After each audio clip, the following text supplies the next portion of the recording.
God's sakes.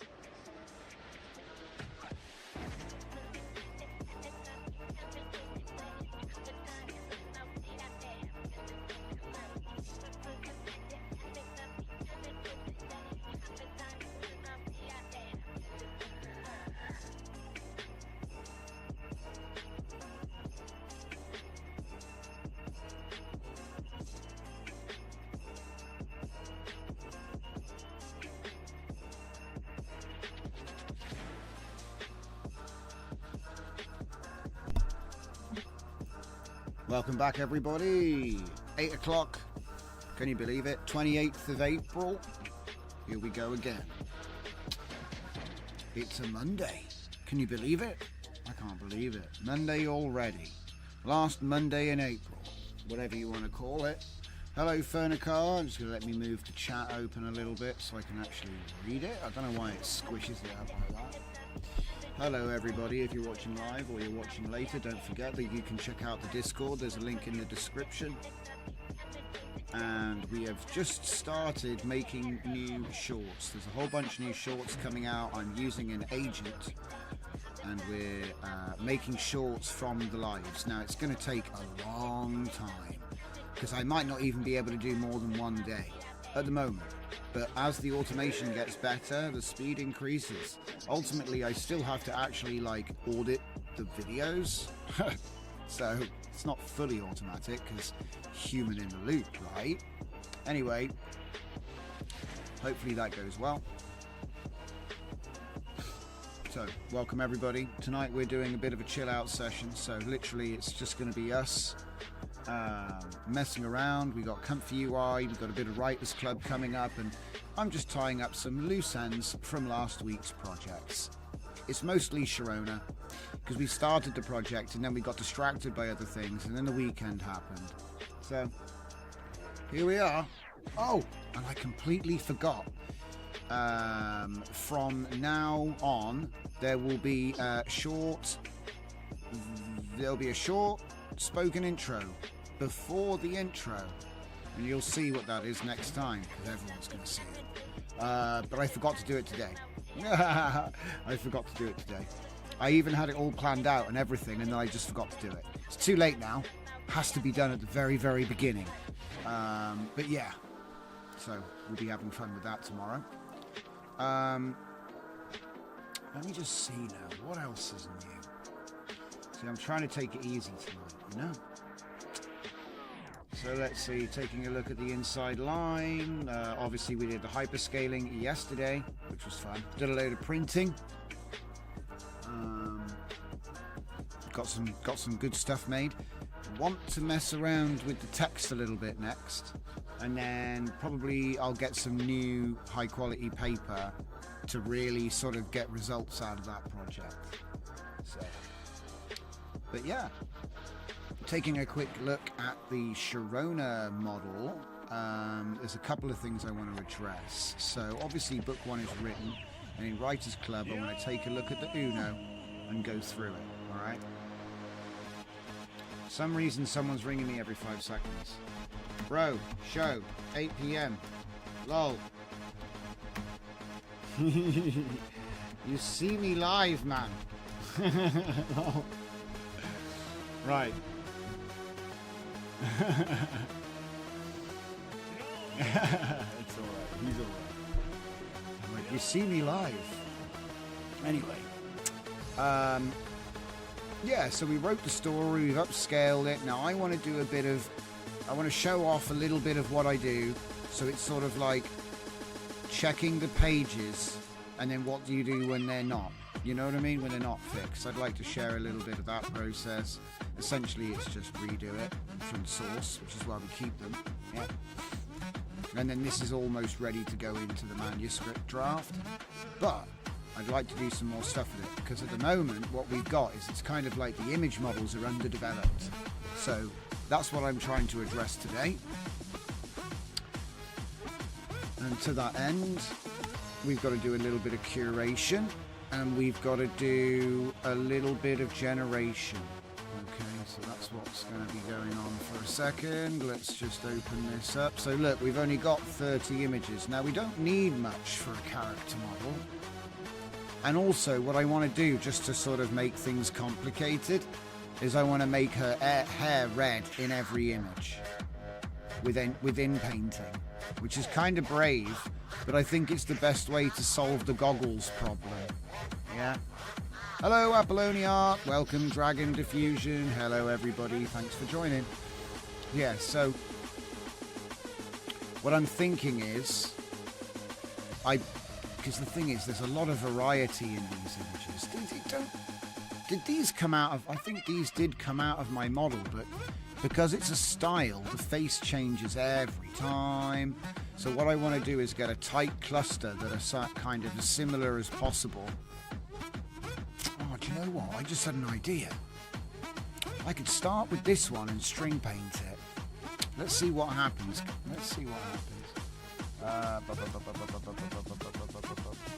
Right. So here we have Sharona. Okay. And she is being loaded as an image in.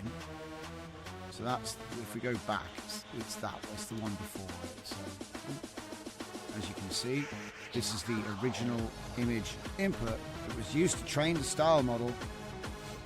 Let's go back one more time. I hate when that happens. Right, one more. Okay. And I did have a go with the in-paint just to see how it looks. So I've taken one of the images with goggles and I've said, I've loaded up my style model and I've said trigger style cave woman red hair, right? And then we get something like that out of the first pass, which is a mess. But it actually comes out okay in the second. Now it could be better, but that's just seed. The way I look at it, that's just the seed. And then maybe my mask could have been bigger. Like, maybe I could have made it a bit bigger. Okay. So, what's the plan? Right, well, the plan is to have a look and see what the effect of the string painting is on this, because as you can see right now we're doing prompt swap video for digital artwork. Don't we have an output? Yeah, we do. So digital artwork depicts an animated character standing in an alleyway. Now is there anything there that would give it any reason to do anything other than, there's nothing that talks about photos or illustration. Digital artwork depicts watercolor ink line detailing. If anything, there's too much in there.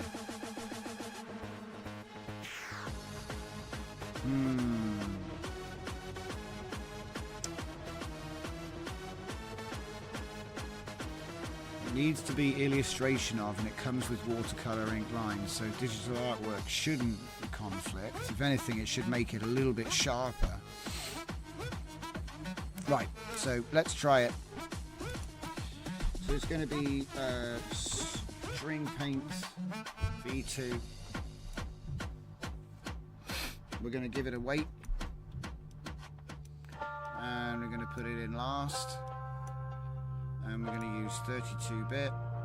We're going to use random, and I'm going to go with 500,000 to 600,000 first, and then we'll tighten it up if we need to. I think that'll work. I've already got the seed locked here, so obviously the next thing is to lock that seed as well. Okay, let's give it a go. It's funny, I already had flux fill locked in, but then I thought I could probably do with a few more actually. So let's just take it from here, eh? So, image source down the bottom by my knees, and prompt is just above me.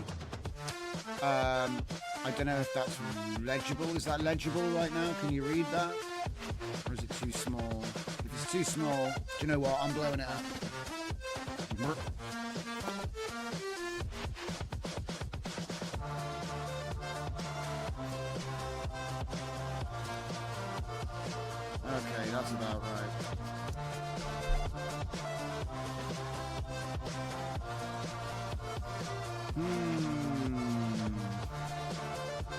while it's loading, what are we doing?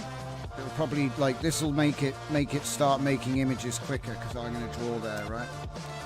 So we had an initial collection. Wait, why can't I draw? Hello? It's not doing anything.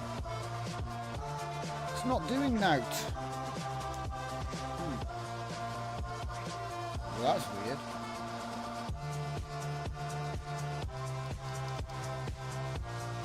Nothing.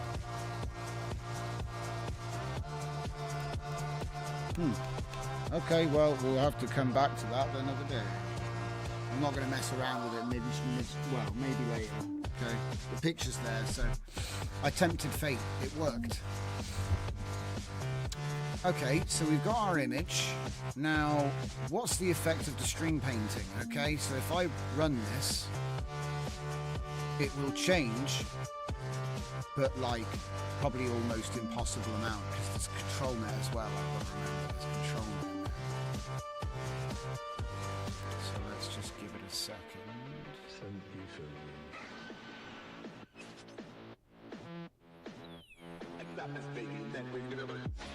Okay. So I guess it did an upscale? Yeah, it did an upscale. Come on.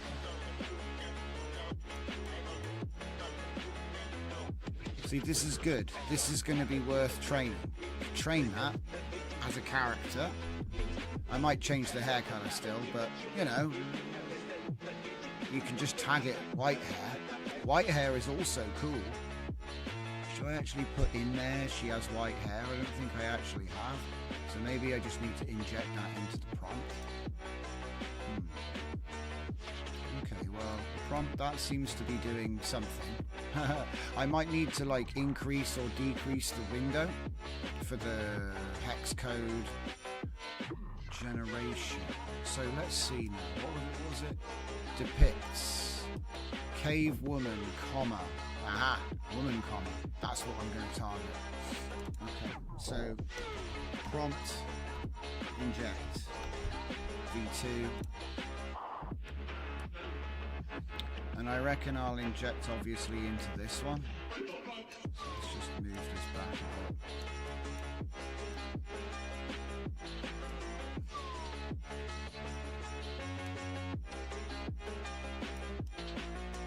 Like something like that.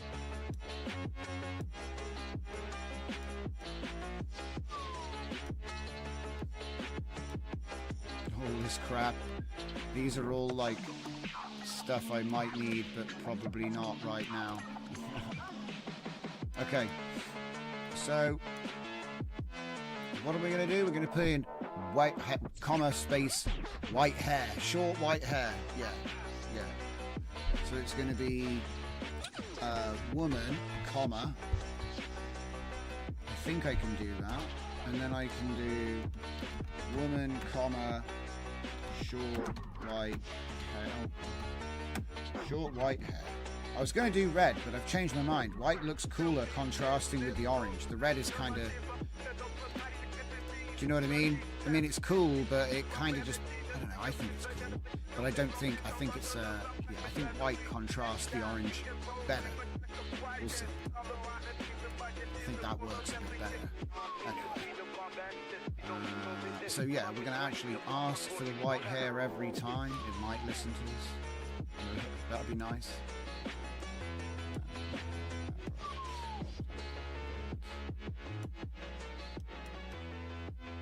Okay, right, cool. Wait, what's that?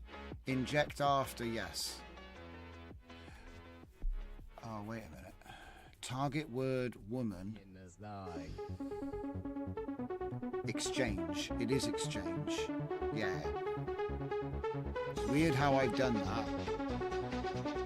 Oh, do you know what I've just done? I've just done the stupido, haven't I? I did the stupido. I put it in the wrong node. Stupido! What am I doing? Oh yeah, right. Let's see if we can... No, we can't. Alright, can we remember what I put here? I think I put video. And then I put digital artwork. Yeah.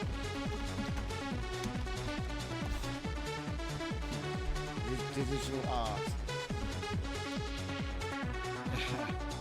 Bit of a hack, you know, to change the this video depicts, digital art depicts. Should be okay. I'll probably get away with it. Let's see what it does here. Digital artwork depicts illustration of Sharona. Digital art depicts animated character standing. Da di da di da. Ooh, so that didn't work. Where's the hair?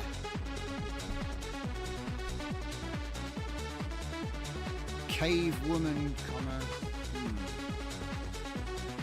Okay, right, new plan. I think I probably just...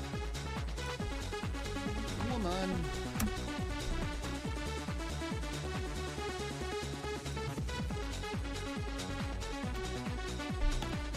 Might not need the quotes.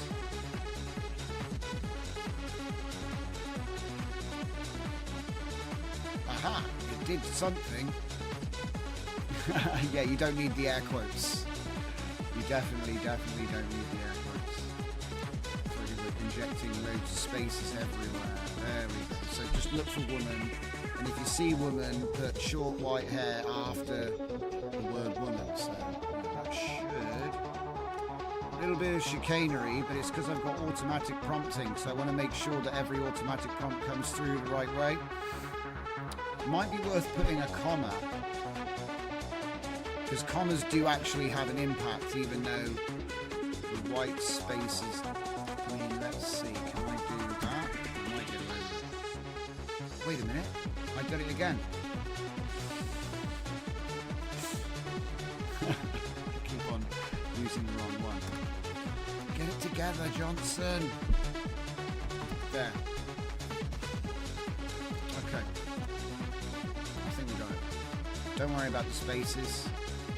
That should be okay. The problem is, of course, we've got loads of stuff.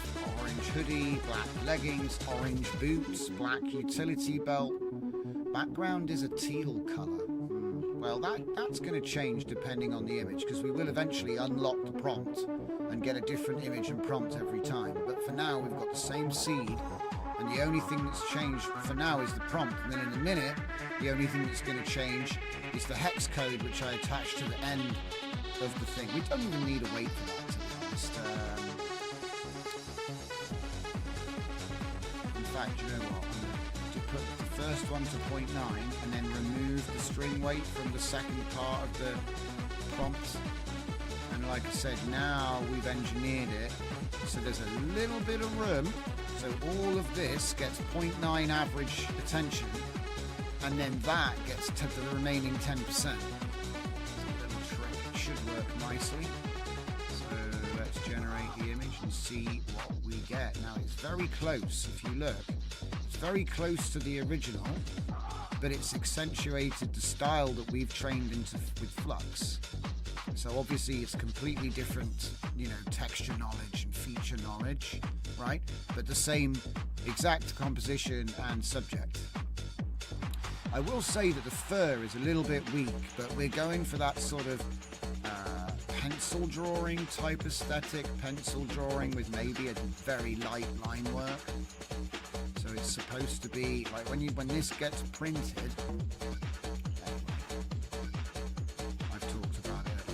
So yeah, there it is. There's your prompt.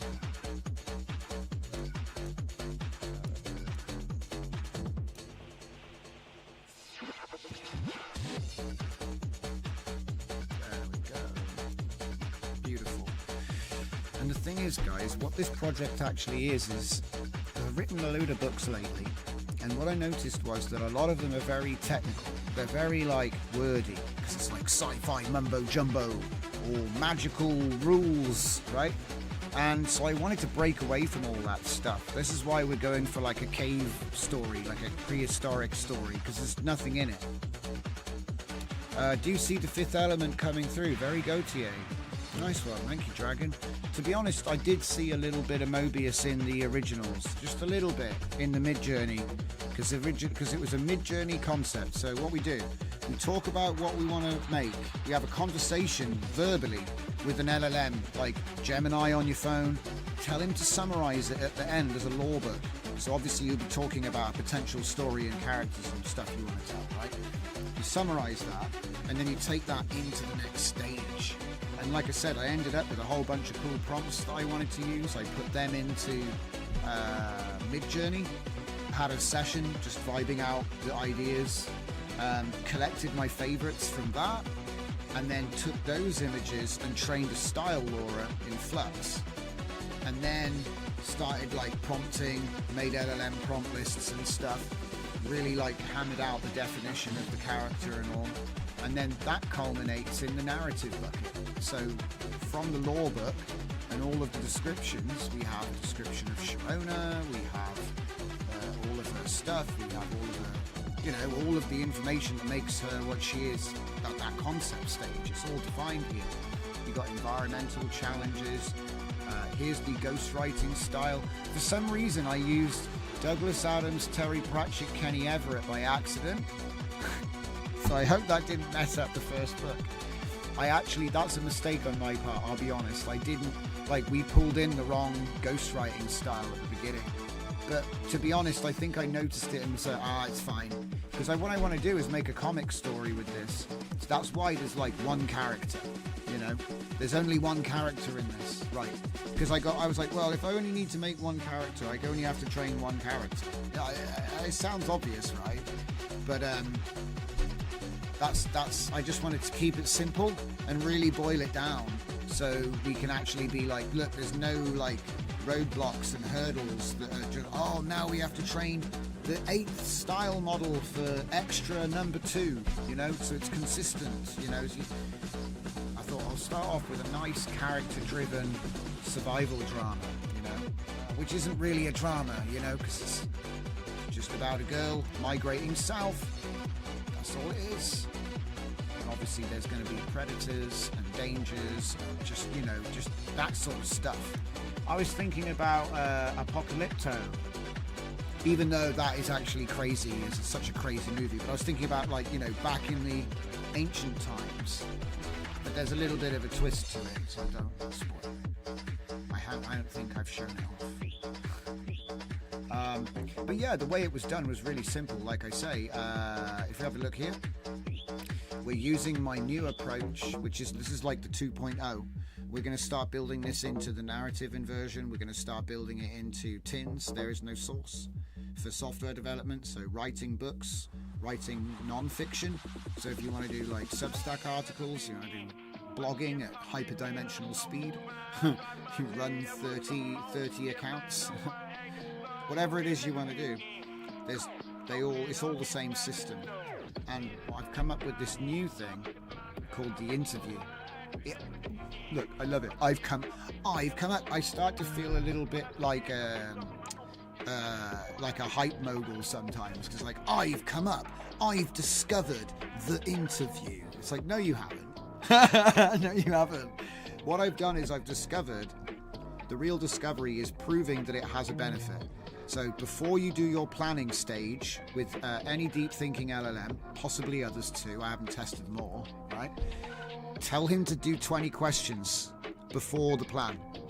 Say, ask me 20 questions about planning my new app or about the story I want to write.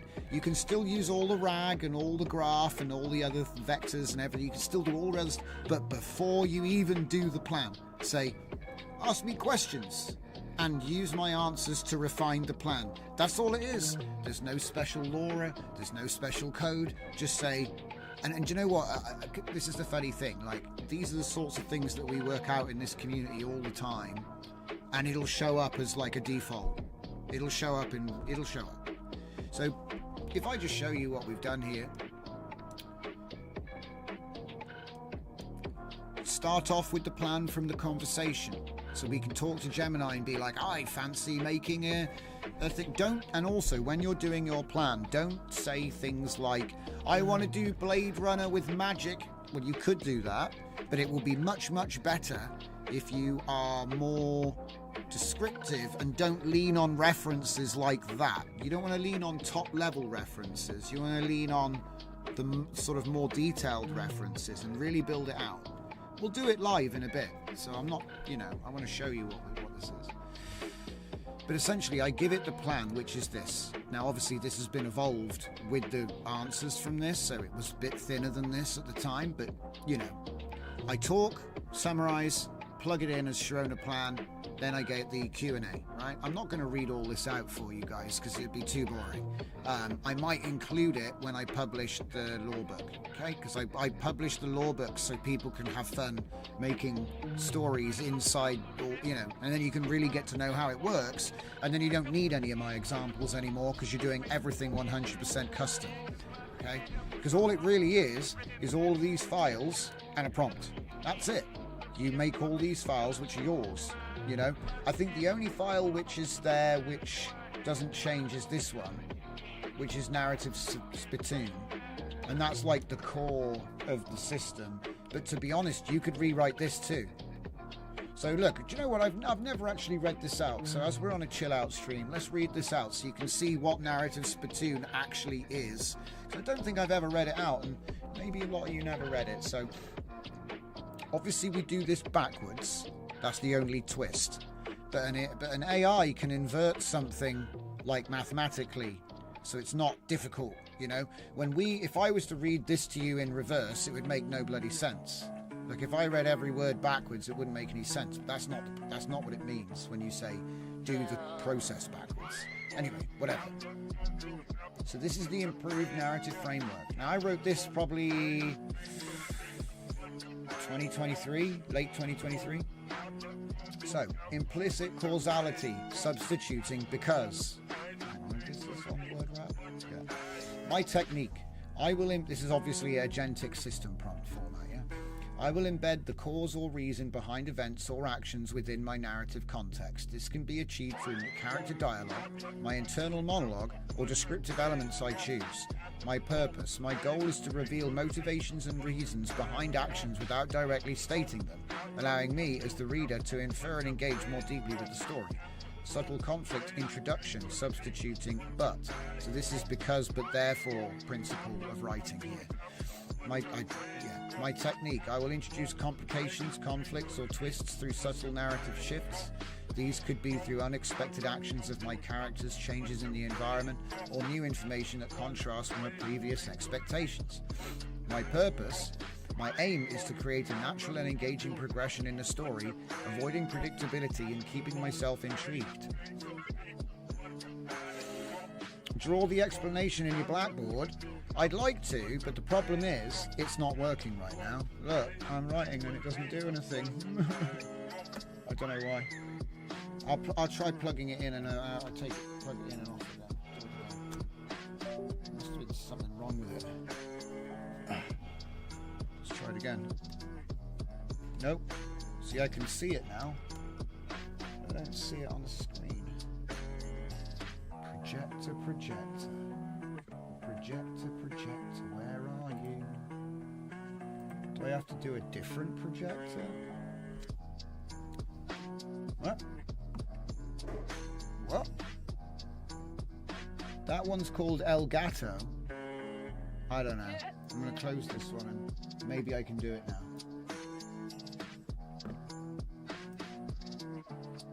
See, this is why I don't normally fix stuff on the live. Come on. It's really sensitive about how big you resize it to. Okay. Still not working.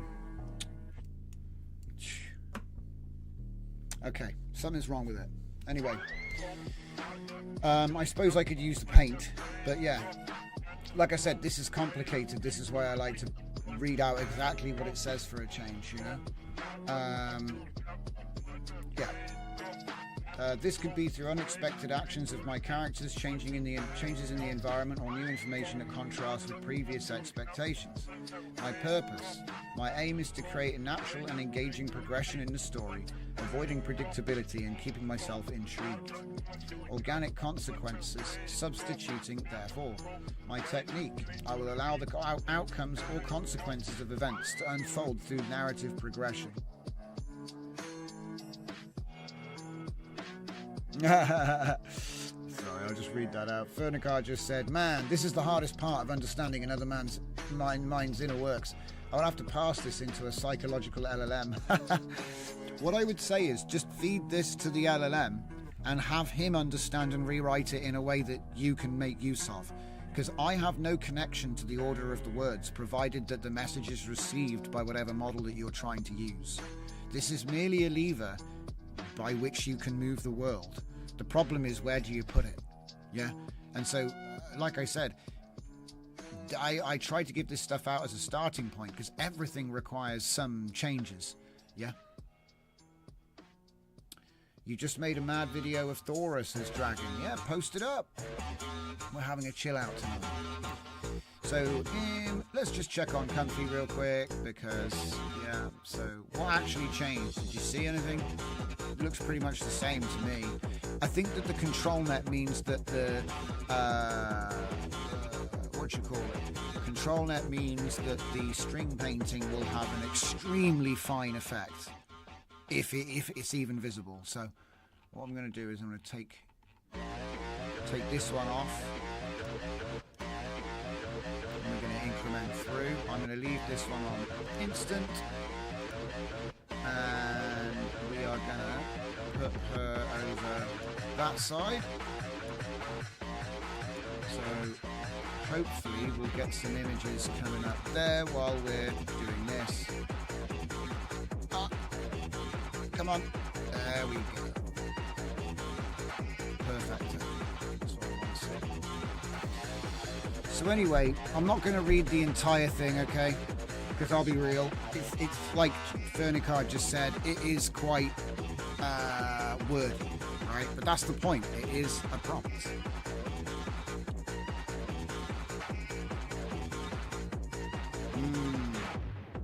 It's on the screen there if you want to pause, if you're watching later and you want to read it in full. A couple of tips here. Obviously it's in XML tags. Claude loves XML tags. Most of them love XML tags. You could then refer to it as narrative spittoon because that's what the code was that was in the, yeah, it's also called narrative spittoon.txt. There's a lot of, literal naming going on. It likes that sort of thing. Okay. Now, as I said, we did the Q&A, and at the end of the Q&A, we wrote the last page. All right. But then I extracted all of the detail for the word, world, the characters, everything else, and then we updated page 5, which is how we actually get page 5. And if we were to look at the plan, you'd be able to see that in my plan, I've actually got a very detailed blueprint for what I want to happen in the story as it progresses. Yeah? So, obviously it's going to deal with some ecological issues, blah, blah, blah, blah. It's going to have some sort of wonder, some mystery, right?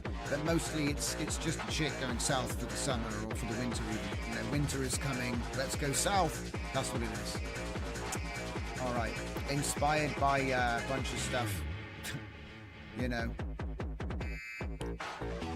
But the idea is that this one was it's intended to be graphical novel focus, you know what I mean? Like the whole thing is designed to make it easy to actually finish something, right? But this is by no means the end, this is the beginning. This is concept art that may or may not define the character, may or may not. I think it's pretty good. I mean, we'll see, won't we? Because at the moment it's got something easy to do.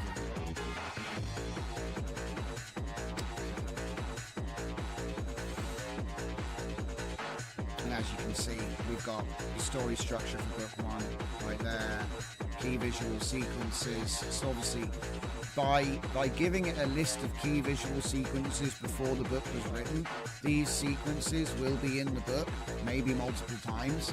And so that means you don't need to summarize the book to make the images, because you just need to make these ones. These are the iconic scenes that you're gonna, do you see what I mean? These are the scenes which are supposed to have the emotional impact in the storyline and whatnot.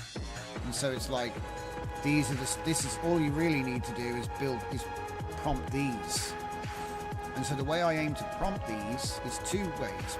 Use the style model that we're using right now for any scene that doesn't have her in it.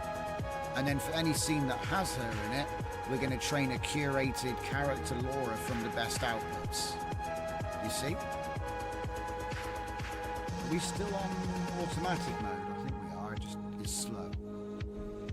But yeah, as you can see, you know, we've got so many things. There's so much information here. There's more than enough to dose up an LLM and say, make me prompts, right? But the thing is, I'm like, make me a caption list that I can use as a checklist, so that when I'm building my Laura, I know I have all that stuff in there. And the more consistent, the better. Okay. Set up for book 2. Spoilers! Alright. So let's move on to the accuracy section, because like I said, it's just going to be making these images. It's got the upscaler running, my tiled upscaler. Ooh, that's a point. Huh.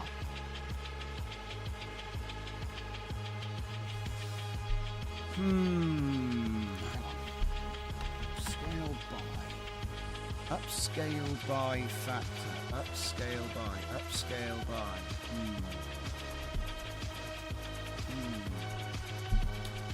Give me ideas.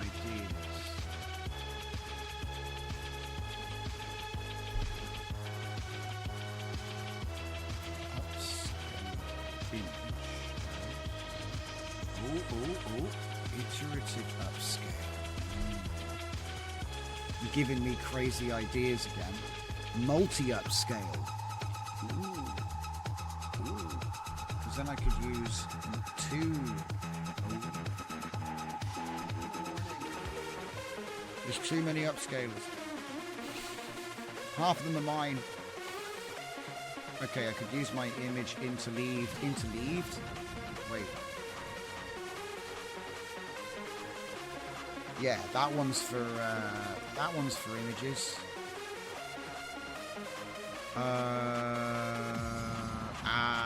But it's gonna 4x it. I don't want to 4x it. I suppose nasty, innit? This is why I kind of like this one. It's quick and easy. With the cigar fingers.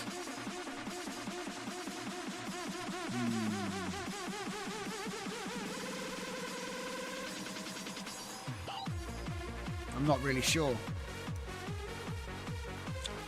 Obviously, I was gonna. Well, my idea was, hey, I'll try out my. Where is it? It's not even in the list. This tab needs refreshing. Yeah. I was gonna use DJZ landscapes, right?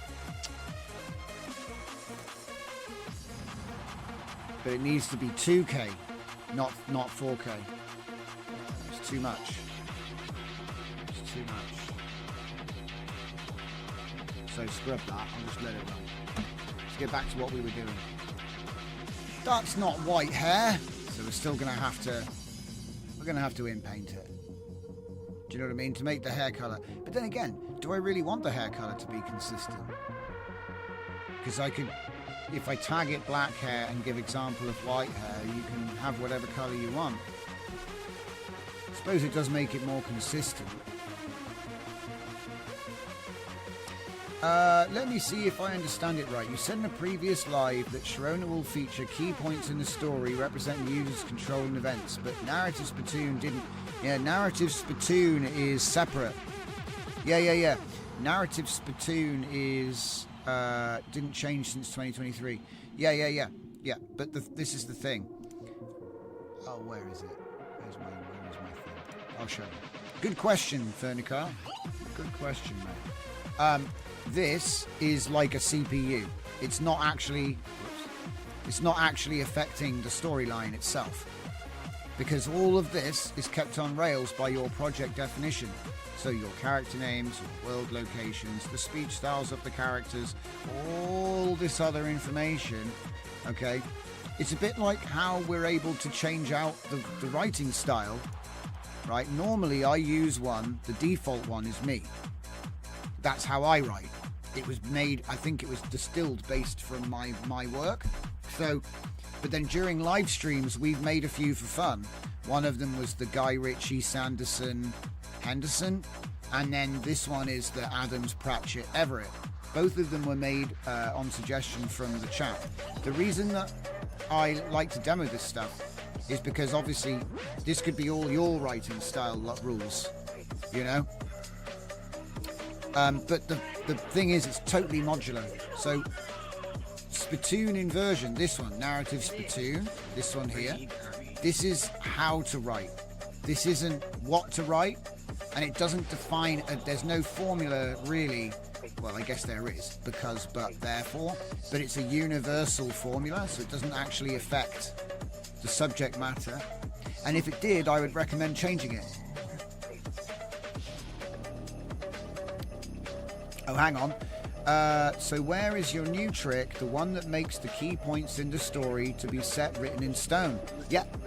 That's what I'm trying to explain, see? Over the next week, we're going to be taking a closer look at Tins, and we're going to be looking at how you can do what Vernicar's just asked. So he asked, how do you make it so that key points in the story are set in stone rather than emergent storytelling where you give it the last page and then it writes all of the other pages beforehand, but you don't really have direct control over what's happening. So Sharona is the first demo of that. So again, I'll go through it again. I had a long form conversation verbally with an AI like Gemini. You can type it out with Claude 2, I've tested both. At the end, you ask him to summarize your conversation, so you tell him all about what you think the world is, and then he will then write it all down into a file. That file is the initial Sharona plan, but it's much thinner than this because there's nothing in it yet. It's just the outline of what your concept was. Okay. Next, 20 questions. Okay. The 20 questions setting: world and history, character, ecosystem, threats, visual and story. I gave the answers. It comes back. A bunch more questions. I give more answers. More questions. World, civilization, rare humans, alchemists, survival. More answers. More questions. Final world building questions. More answers. Plan complete. And then what I did was I gave one of the concept images to the LLM and I said, look at this concept art of my character. Ask me questions about my character to refine and expand the definition of the character. Here we go. He gives me questions, I give answers. And like I said, you can repeat that process over and over again until eventually you have the plan, right? And like I said, every point I'm going into the plan and I'm editing it, I'm changing things, yeah? So like, it was not Mongolia according to the AI. It was Mongolia according to me. The shift towards the Ice Age, that's my idea. These are all my ideas. None of this has been, this is the funny thing. He merely helped me to collect and curate my ideas into a list that is organized for the AI to then work with. Because, you know, human jumbled thoughts is a chaotic boiling pot, right?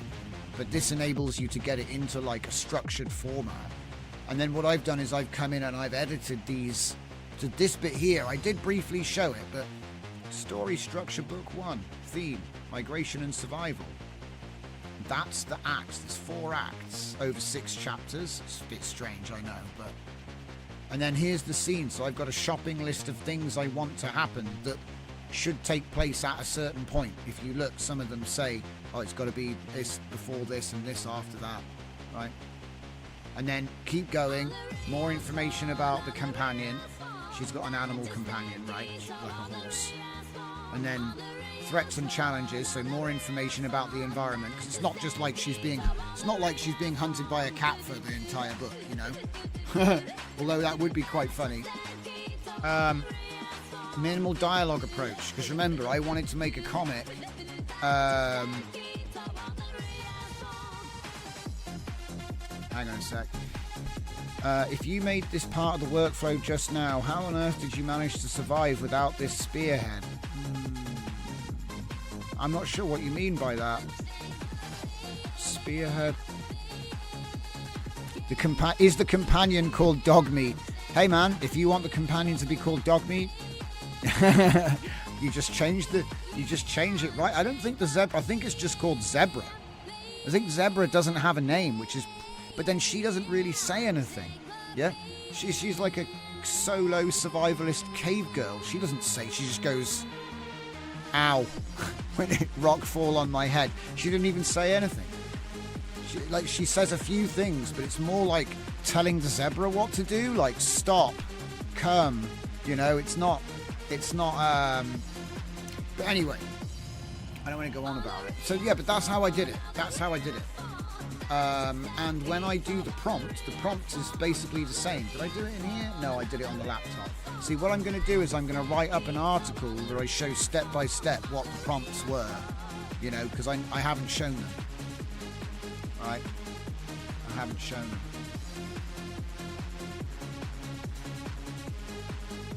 So, right, how are we doing? Because I blocked the images again. I keep blocking the images. It feels like we made this image before. Headgear. Man. Headgear. Man. It's because Midjourney just loves putting headgear. Her clothing changes a lot as well, which is a bit of a problem. But here's the thing. When I go to train it, chances are it'll average her look. So the most dominant features will become the ones that are learned. Hey Kirk! Sorry, too late. What, am I too late? Am I too late or are you late? I could have sworn you were already here. Oh no, you just got here. I see. Welcome. Glad you could make it. So just to give you guys a catch up, if you haven't been here the whole time, like Kirk just arrived. We are currently taking a look at Sharona. We are increasing the images which we can use for curation, and then we're going to train the character model. The character model takes a little bit more finesse. Style models can be kind of slapdash, right? Because you're just teaching the style, so you just want lots of examples, whereas a character needs to be consistent. And so we've done our best to keep the art style consistent. However, the images that we're using as input in this stage they have a bit of variety in them anyway.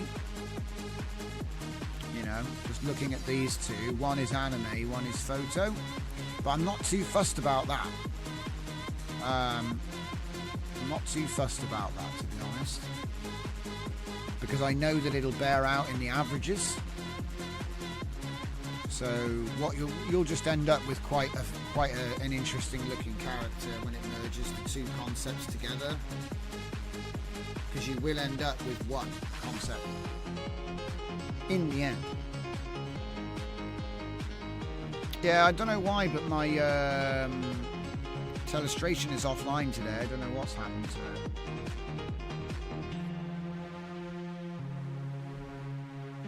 I can draw, but it doesn't do anything. I might have to get a different one. Oh wait, hang on a minute. Isn't there a cache on it? Hang on. Let's try it now. That's so weird. Like I said, it's worked flawlessly up until today. Well, I suppose it lagged a bit a few times. Yep, no tablet overlay today. Don't know why. We keep trying it. I tried turning it off and on again. Weird.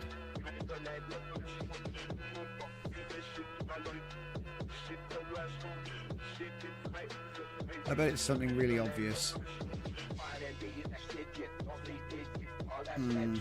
So yeah, we're definitely going to have to in-paint, I think. We're going to have to do some in-painting. But it is coming out nice. It's keeping the hatching, even though the hatching is all over the place. It is keeping the hatching. because the hatching was really good. Like I say, I don't, you know what I mean? I thought, oh yeah, the hatching looks really good. Yeah, we can do something with that. And then when it did it, it's kind of washed out a bit. But then it kind of comes back again when you put it through my upscaler. So I'm like, okay, all right, we'll just roll with it. Although I will say though, look at those lines, the striping. The striping. You can see it. It's like, it looks like wet printer lines, but the weird thing is it only affects dark colors. If you look, there's no striping in the blue area. But if I go into the dark areas, you can see the striping. And so this is why I'm like, I don't actually mind that. You know what I mean? If it's like an artifact that's only in my work and it's not everywhere, like you can see the striping in here. You can. If you... Actually, I don't know. I suppose it depends on what monitor you have, because I'm looking at the stream overlay right now and it's not there. Yeah, that's what I mean. If I've got an artifact that only appears in shadow, it'll make the hatching look better. So I'm like, that's fine by me. And look, it's fixed that. Look how... Oh, it's such a good job. Look at that. Look at that face. That face is not good detail, right? But I guarantee you that when we do it... Well, I can't guarantee it. There are no guarantees. There's a very high likelihood that this will be improved once it reaches the other side. Because like I said, the difference... Like I said, that's a really nice improvement. And the other thing is, if you notice as well, I like this noisy look. I like this look, which is like kind of noisy. It's kind of low contrast. It's kind of just low rent. Like, it just looks like it was compressed a few too many times, but it probably looked okay once. And so, to me, that's like a nice base to work with. Start from here. Because I think that a lot of the time, our AI images are now becoming too clean again. Yes, return of the striping, says Fernicar. Yes, the striping. Because look, no striping. No striping. Striping. You can see it. Sometimes I wonder if it's just my eyes, because it's so subtle. Like if you don't... Look, on her legs, it looks like she's got tights or something on, but it is actually... There's a vertical striping that comes from my upscaler. We're not talking about the ESR GAN version either, by the way. That makes everything out of trees, as it turns out. If you zoom in on everything, it's trees. There's trees on the trees, in the trees. The bricks are made of trees. People's faces are made of trees. It's brilliant. I love it. And endless entertainment. I might have to make another one out of something really abstract so that everything can be made out of that next. But you need a good high quality data set for it to work. Ooh, it turned her spear into nothing. This is good though, we're getting some different variety on the outfit. The headgear from Range Maratta, Last Exile. I remember that show.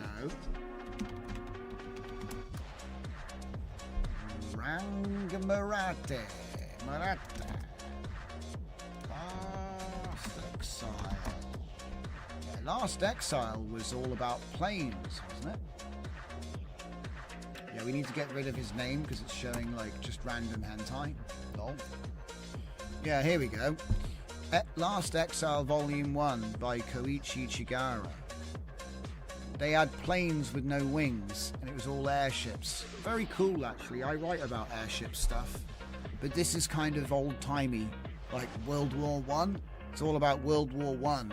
Imagine biplanes, but there's no wings, because they have a crystal. You know what I mean? It's always the same. But it's very cool. Very cool concept. A lot of the artwork in there is really well done, and the action scenes are amazing. The art design is Range Murata. Yeah, it's more about the kid and how he has to go out flying his thing. He's like a delivery guy or something, if I remember rightly. I think he has to like Has to deliver mail. He's a sky courier. Yeah, there we go. And he has to deliver a girl because it's anime.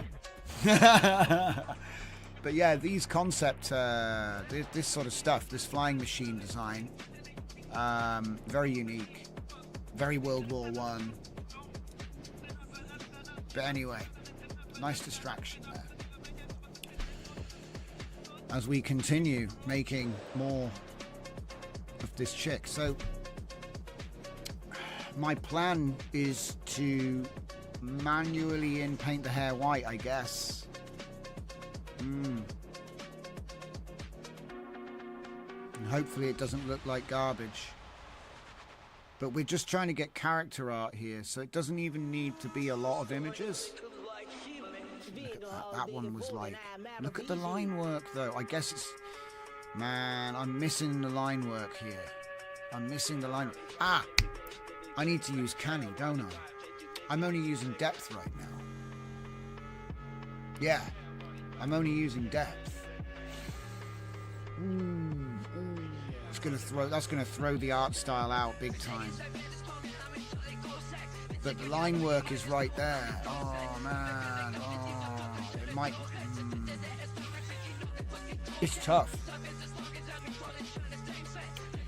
Okay.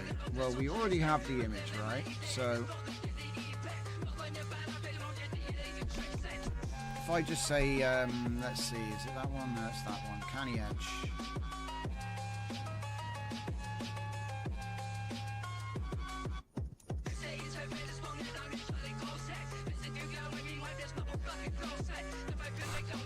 I love how group select it and then it just.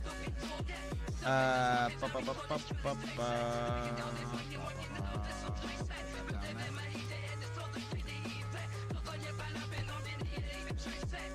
you going to do my bidding today or tomorrow? What the heck? What? I'm still waiting for the shortcut to do something. What the heck? I don't think it's working, guys. I can't do Control-Shift-V for some reason. Anime line art or line art? Yes. I'll change it in a sec. At the moment, I'm having an issue with it being stupid. Right, I'm going to have to do it myself because it's being stupid. Oh, what's that noise? Oh my god, it started. That's the sound of an engine being born. Right. Oh. Oh. It's alive. A bouncing baby boy. But he's triangular, I have to tell you. As your doctor, I have to inform you your son has a triangular head.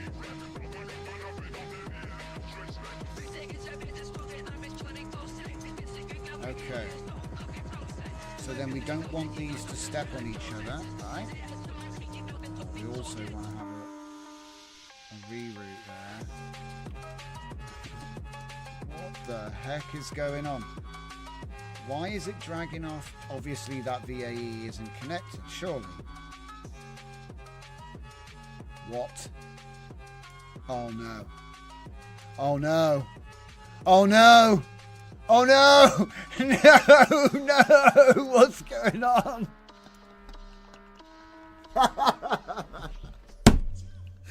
Okay, 124 episodes and it's finally happened. This is where I lose my mind. Oh no! No! Help!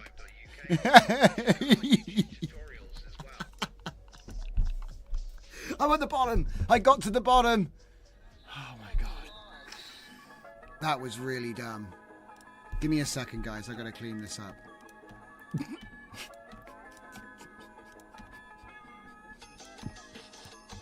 That hasn't happened before. on the show. There's a first time for everything. Are we there? Now I'm paranoid, guys. Oh, no. I'm just going to ignore it. I'm just going to ignore it. It didn't happen. You didn't see this. I bet there's like 30 of them. It's from where it wasn't working. Yeah, and obviously all of that has caused it to now catch up with me. Because, yeah, God knows what we were hooking up. Okay, so the VAE is not attached. That's the only reason I found out. I would have just kept going and not known. Okay, right. So image. Right, so the image that's coming in. You say line art, right? Whoa.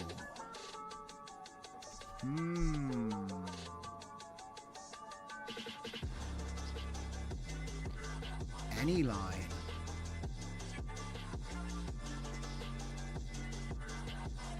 Hey, Pixfute is coming in live from Brazil. We are making character artwork for a story I've written. The story is here. You can see all of the pages or the chapters. These are all the chapters. We wrote the story based on the artwork, the concept artwork, and we used the concept artwork to train a Laura style model. I don't think I've released it yet, but I will be releasing it over on Civic with all the rest of them. And the actual... and we're generating a cave girl character. It's very heavily styled at the moment, but when you put it through the upscaler, she comes out looking kind of like this. Okay? And so it's a consistent style. We're going to train the character, and then she will be used to illustrate the story. So it's like a infinite loop, you know? You make the image to write the story, to make the model to illustrate the image, to write the story, to make the image, to write the story, and it just goes on and on and on and on. You see? So like instead of trying to write a story and then trying to illustrate afterwards, do the illustration first and then write the story, and then just loop back and forth constantly. Because you'll end up with a style model you can create new characters with, and then once you've created a character you like, you can introduce him to a new story, you see, and then you just keep going. It's like music. It's like music, you know? You just keep playing the tune. The tune keeps going. Just keeps going. You can maybe introduce a new element to the music, but it just keeps going. Anyway, and I give away all of my tools. You can find them all over on Mushroom Fleet at GitHub. And you've got, look, narrative spittoon inversion. This is where the fun begins. And we use VS Code with Klein, which is the current standard for what they call vibe coding. But basically it's coding with AI. You know, we have our Claude 3.7 right here. And basically all of this detail keeps the story programmed. So it does what we want. And then also I have this plan document, which tells it what the story is going to be, what's going to happen in the story, everything else. We write the story, we use my various agents to enrich and upscale, you know, upscale the story, so on and so forth, right? So yeah, what are we doing? We are making characters. So welcome Pixfute, welcome, glad you could join us. Hey, Full Dive Media, you snuck in. I didn't even notice you arrived there. Welcome, glad you could join. Okay, so right now what I'm doing is I'm going to be putting in canny. I want to put depth, then canny, okay? So I always do depth first. So what we're going to do is we're going to stop it at 0.4 and we're going to let canny take over from 0.6. So that'll be the end. I don't know if this strength is good. We'll find out. Okay, and then you're saying that, let's try line art first. So we've got manga, standard, anime, realistic. Well, I think standard is probably what I want. Let's try that one first. Control is plugged in, everything's plugged in. So the thing you got to watch out for is sometimes these things fight each other. So I try not to let them overlap. But like I said, I don't know what the strength of canny is supposed to be. Sometimes I actually go so far as outputting these separately to see what the effect of each one is on its own. rather than trying to juggle both at once, but I think we're going to be okay.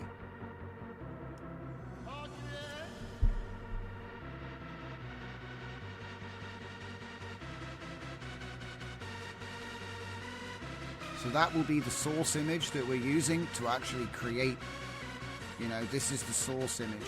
And to be honest, I really like this style of art. It's messy. It's not photographic, but it could be because it's so contrasty. You know, it's clearly drawn, right? But it's like, it almost looks like just like an effect that they've put. What's this? This needs a VAE. All right, calm down. What? This? All right, it needs a VAE. Oh, I did have a VAE attached to it. Okay, it's my fault. I just didn't hook up all the things. Hatsune Miku in Brazilian style. I didn't know that. That's crazy. You don't have it in English. Never seen Hatsune Miku in the UK. Maybe I'm just wrong. I'm probably just wrong. What do I know about Hatsune Miku? It's probably not even how you say the name, right? But yeah.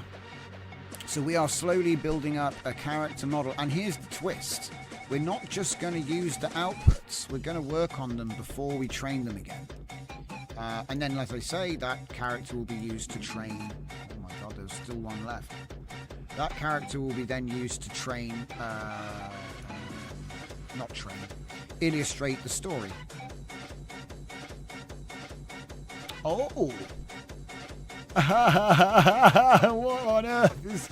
That's not a good result, guys. That's bad. That would be a bad result. So this tells me there's something. I think I need to try one. The canny did not. Right, stop. There's like no point upscaling. Let's go again, thank you. That was terrible. Look, my upscaler can save a lot, okay? But I dread to think what it would do to that. And also, look at this mid-journey giving everything a samurai sword. Oh, it's got to be anime. Also, giving every girl cat ears. Oh!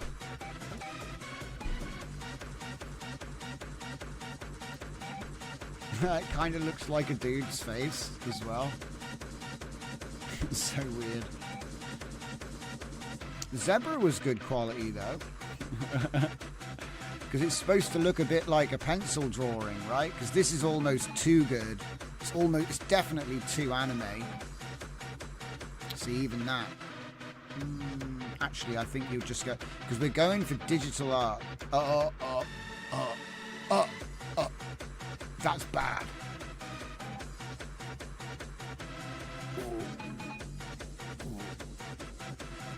I don't even know if it's worth doing if it's going to be that bad. I'm going to use a different processor. I think the processor's crap. Hang on. Let's have a look and see what it is doing. Cue that one.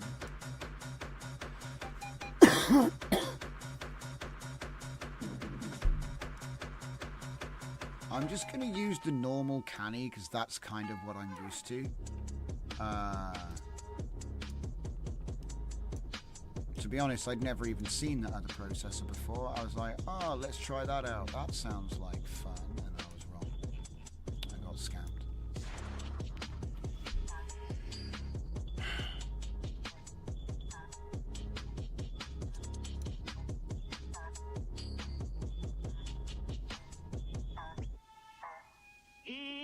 Okay, that's more like... Wait.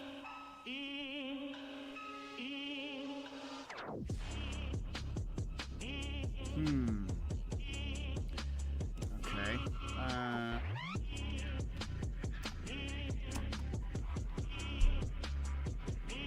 Oh, crap. It's got a stupid resolution.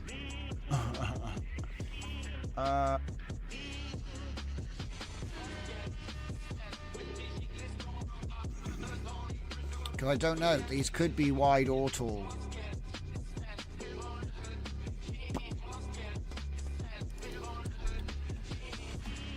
Do you know what I should do? Oh, image size, longer side. Ha ha ha ha! Comfy easy use comes in clutch. That's what I needed. Okay, so we're adjusting, right? So if I take that one, that will always give me the correct longest side using this node. I can plug that into there, and now we've got automatic AR canny machine. Is there anything else I want to do? No. Alright. Nice.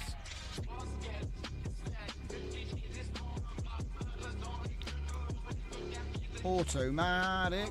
Wow. Wow. Okay. It looks like this is what I was hoping. I was hoping that the line art would be contained within a canny map, right? Now, there's a couple of tricks I want to do on this now, because as you might imagine, do I really want to do it on everything? I think it kind of looks weird, right? So, how about we mask this?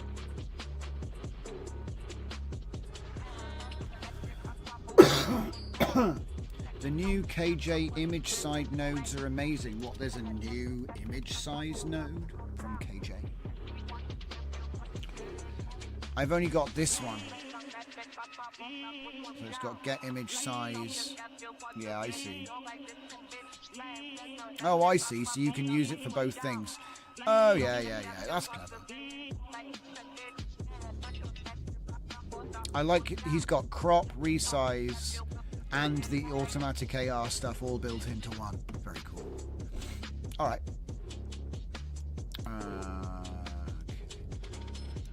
Obviously, as I wrote this, I know how it works, and that's why I keep using it. But yeah. But you can use anything you want. Something like that is like, what brand of calculator? Do you know what I mean? Like a resize node. But I will say that's got a lot of features all in one node, which is nice. I think one reason I stopped using other people's stuff was because when I want to change a node, I make a new node. You know, so you'll have V2, V3, V4, whatever, right? But because I figure if someone wants to try the new node, they can try the new node. Yeah? But what that means is my old nodes don't break. Yeah, you're not going to load up an old workflow and find out that they're all messed up because I changed it. And that option don't exist no more. Or I added something else, so it's defaulting to black, which isn't an option, so it all crashes. And then because you didn't know I changed that node, it takes you a while to figure out how to fix it and why it's broken now. Yeah? So, yeah, that's the only reason, you know what I mean? Other people tend to change their stuff a lot, which is fine. I'm not throwing shade. I'm just saying, like, that kind of thing turned into a bit of a ball ache. So now I prefer not. So if, you know, I'll make another one of these if I want to add or change it. I'm not going to, like, delete max width and just be like, screw you guys. And I'm not, like, sniping, okay? I'm just messing. This is how I talk. This is how I talk. So, what I was thinking of was using a RemBG on the image real quick. So, little step, you know, little extra step. Do we want to use that one? One of them uses session. I don't see it. Image background plus. Oh, I see. Oh, I don't want to use any of these. This is cool though. I could have sworn I used a different session though. Here we go. Transparent BG, RemBG Session Plus. Look at that. Silhouette. Wow, look at all them. They're crazy. Anyway. I'm getting carried away now. So what I need to do is type in RemBG, and I just need to get my Inspire net. And what I want a mask. So clearly this is the resized image here, not that. So if we just grab that image, we're only going to do one, so I don't need JIT really.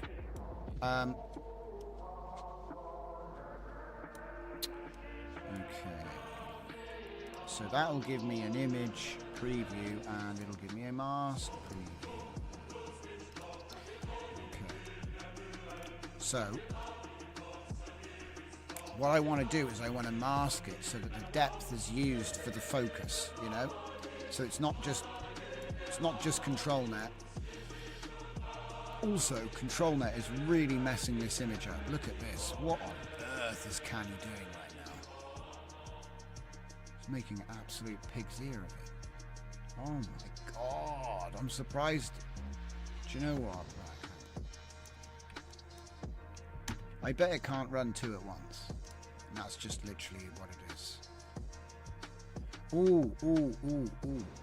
Ah, wait a minute. Don't chain the conditioning.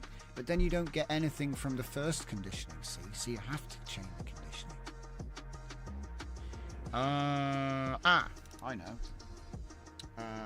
Conditioning combine. I think I had to do this before in the past. Yeah.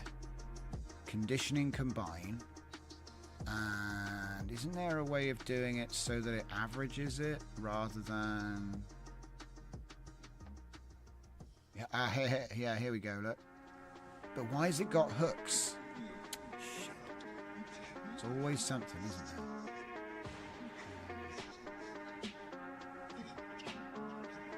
I mean, it is technically just that. We probably just used a simple one. Okay, so plan B is you do both, but instead of going there, you go B and C. Yeah, that didn't work. Look. You call that an edge processor?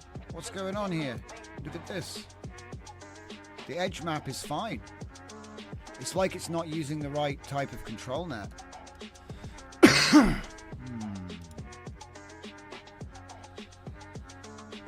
going to put it on auto and see if I get a different result. But yeah, if I use concatenate rather than just merging them together in one, it's another way of seeing if we can like save the bacon. Okay. Yeah, so unfortunately cutting off one of the control nets wasn't the answer.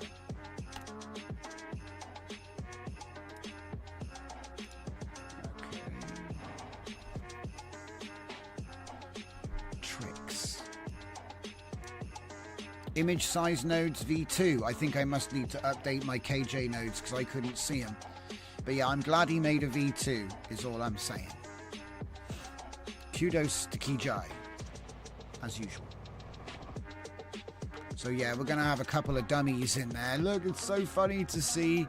It's trying, look. It's trying so hard. It's like, oh, I'm going to fix it, guys. I'll fix it. It was like, oh, look, you know, you give this AI, fix my broken image. It's like it looks like a ketchup stain. And then, and the AI actually did a pretty good job. Yeah, I've seen like, you know, like, isn't there like a stain? No. It's like the Shroud of Turin. It's a religious artifact. God, 12 steps never felt so slow. Ugh.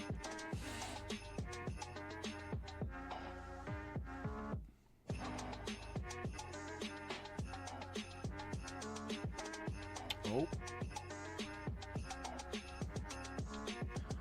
That's not bad. That's not bad. That's pretty good. Do you know what? This is gonna scrub up nice for the Friday night. I'm telling you now. This one's going to come out good.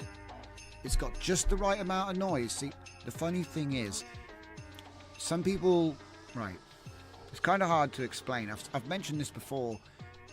I trained it to look like this because it's like noisy, right? But it's noisy in a different way than just adding noise. This is kind of like a diffusion type of noise, which plays really nice when you come to do tiled diffusion. Okay, here it comes. And like I said, this is something I discovered by accident when I was training Midjourney V2. Yeah, check it out. See? So I was training Midjourney V2 and I realized that if you make the images too good, when you upscale them, they go wrong. And look, this isn't a perfect image, okay, guys? It's not a perfect image, all right? But it is my character. It's a bit too photographic, if you ask me. See, I'm picking at it already. And then, oh, she's got a weird leg thing going on here. Look, oh. But the latent noise is compatible to upscale. Yeah, thank you, Fernicar. I'm glad you can put a name on it, because yeah, that's what I'm saying. That type of noise is compatible, and it just polishes. You know what I mean? It scrubs up real good.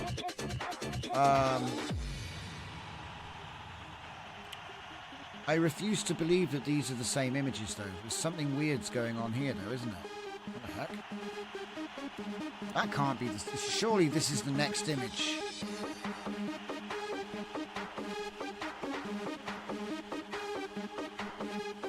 That's a bit weird.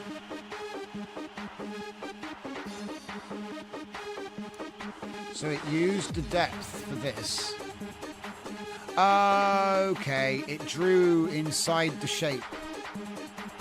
But then her legs went a different direction and the wall is missing. Do you know what? I like it. But it needs to be more illustration style, I guess. I wonder if I could get away with using another Laura, which is also illustration style. Do you know what? It might work as a passive detailer. Let's find out. If I put Outpost 18 on that. Excuse me. No, wait, even better. Outpost, put the full one on. And I think at 0.7. And then we'll see what effect it has.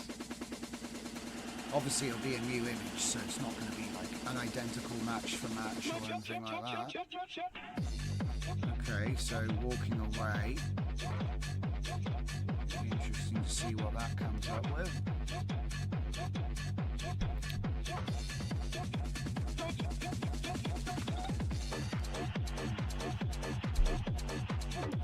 So anyway, as I was saying earlier, I did say I wanted to show you this kind of thing live, you know what I mean?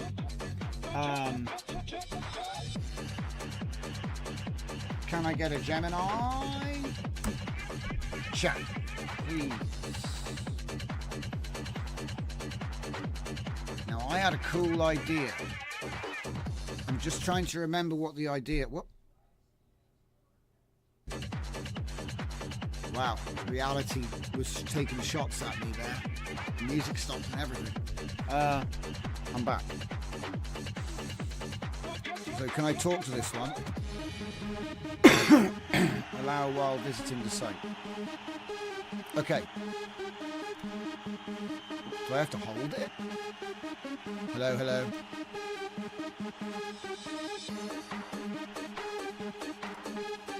Okay. Now we put it onto 2.5 flash. 2.5 flash.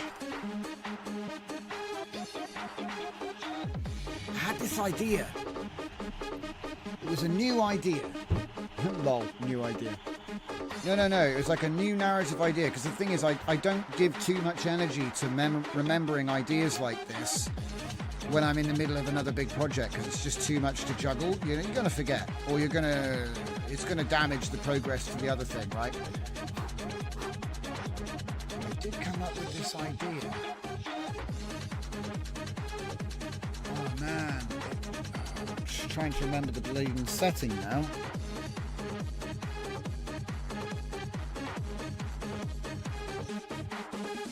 Yeah, it's not floating around in there at all right now. So I suppose we could go for something that I haven't done before.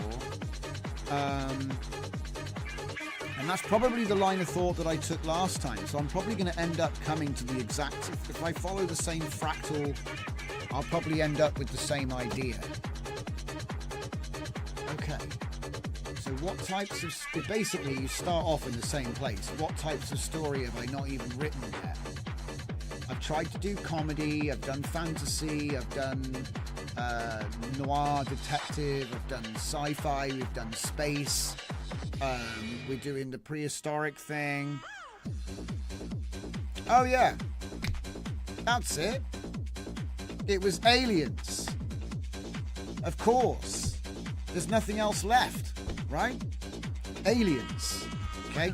Aliens that secretly watch the humans.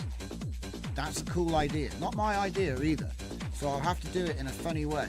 I mean, I suppose you could say it's been done before, which is fair.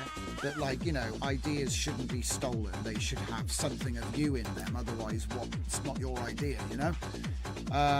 So how could I make it more me? How could I make it more me? Obviously, the space bureaucracy. Do you know what I mean? That would be one way. So, like, maybe this alien is arriving at Earth to inform the leaders that they have to pay the fine. Because we broke some intergalactic rules. And it's not like we're going to be... It's not like they're going to start a war or anything. It's just they'll hit us with intergalactic interests and we'll just become debt slaves to the galactic bank, you know? So it's actually a satire about global finance. It's got nothing to do with aliens at all. Do you know what I mean? It's actually a... And then it would turn out, oh, but hey, look, you know you can't... All right, but I tell you what, like, he tries to sell you his, like, galactic meme coin to get you out of debt. And then you get in more debt.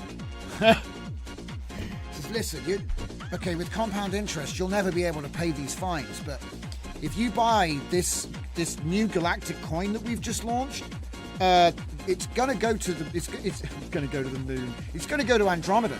So, you know, once the gains start coming in, those fines will be a thing of the past. You know, you'll be wealthy. You'll have intergalactic financial independence. But I'm not a financial advisor. Okay, so you know.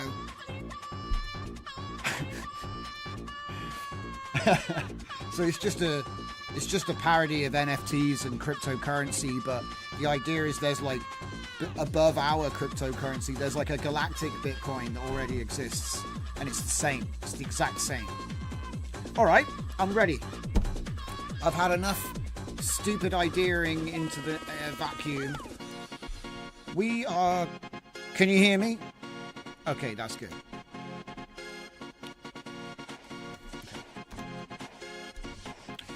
We are going to begin the discussion of pre-planning a new story where we will pad out and expand a lore book, which will be written in .md format.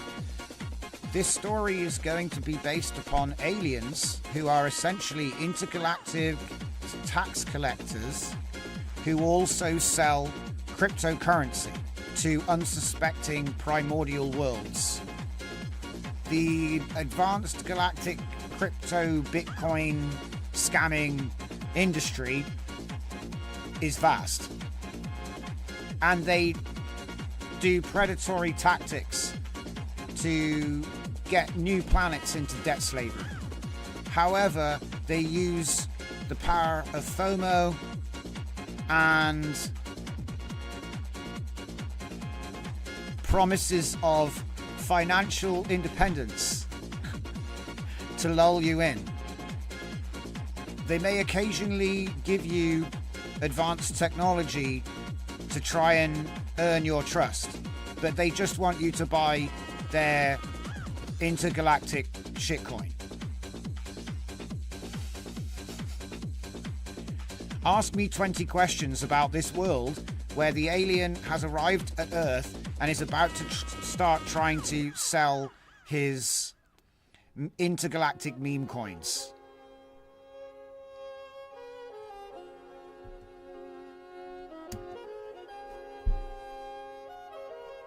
It'll be more yours if I'm the alien. True. Maybe I am the alien. Okay. Should we do this with audio as well? Okay. Oh, I have to type it out because I need time to think about it at this point. So, What is the name of the alien species that serves as these intergalactic tax collectors and crypto sellers? The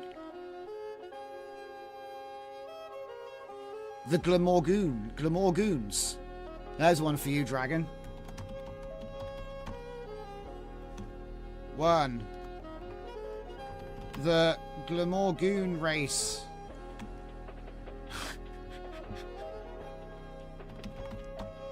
The Glamorgoon race. Yes. What is the name of the specific cryptocurrency they're pushing on Earth, and what is its purported value proposition? What would I call it? I'm just going to call it GBTC, and it literally means Galactic Bitcoin. It's like Bitcoin, but bigger, guys. It's even bigger. It's going to Andromeda. Galactic Bitcoin. It's not going to the moon. It's going to Andromeda. This is Ultra Bull territory. Jesus. We're gonna, and if you don't buy it, Bernard Starr is gonna. The next one over is gonna take it, and then you'll be in it. Then you'll look stupid, won't you?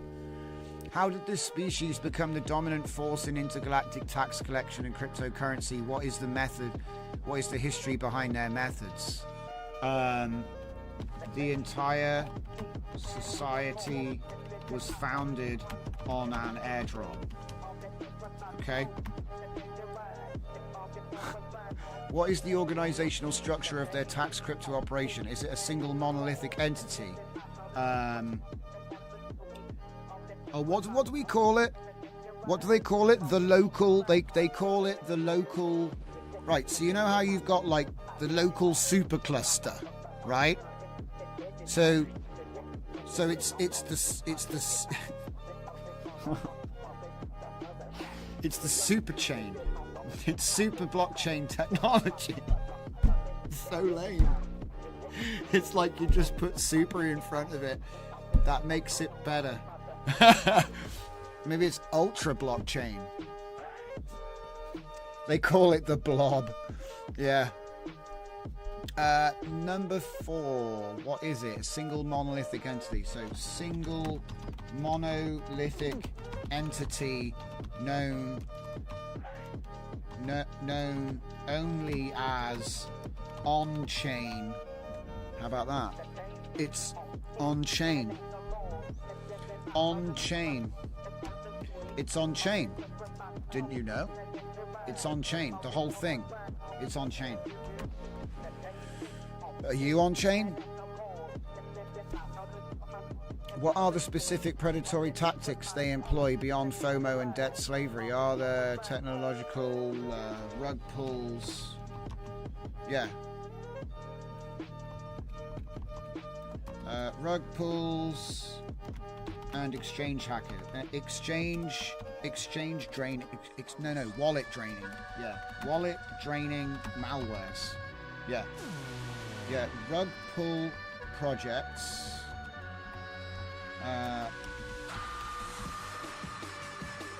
Yeah, smart contracts. Rug pull smart contracts. Rug pulling. Yeah, on the push it. Rug pulling. Wiping. Yeah, wiped out. Do you know what? Just say rug pulling. In fact, I'll just say wallet draining malware. Do you know what I mean? Or no, wait. Rug pulling projects, and there. That makes more sense. What kind of advanced technology might they offer to Earth to gain trust, and what are the hidden costs or dependencies? Okay, obviously it's intergalactic cashless payments for fees. There you go. Yeah, that's perfect. See, it's just like what we have already, but better, and you pay someone else. Number 7.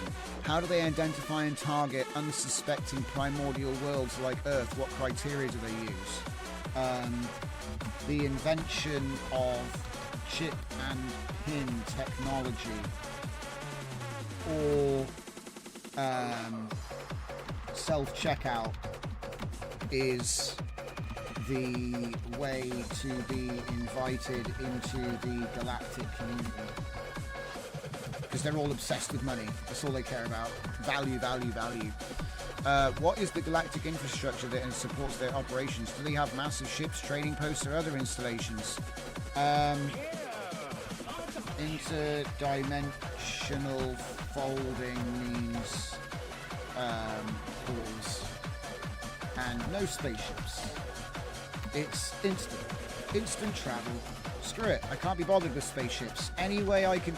I love spaceships, but I've reviewed thousands of them in video games in a previous life, and so now it's like a challenge. We're going to do space, and we're not going to have any spaceships. If I do a spaceship, it's because I want to write about a spaceship. I don't like using things as like a crutch. Just we're in space. We'll need a spaceship. Like I would literally put you in a bullet. I'd like make a big bullet, put the crew in it, and have a bullet be going through space like Jules Verne, and like there's no control over what it's doing. You know what I mean? They're just in it. At that point, yeah, you can have a spaceship. But anyway, because like, what are you going to do? Turn around and dogfight like a biplane? What are we doing here? Anybody that's played Kerbal for 5 minutes, you know, it will be like, what's this? Anyway, I suppose it depends if you like realistic sci-fi or if you like space fantasy, you know, because it's two different things. I don't care, you know, I'll write anything. But what I mean is like, and for fun as well. But what I mean is like,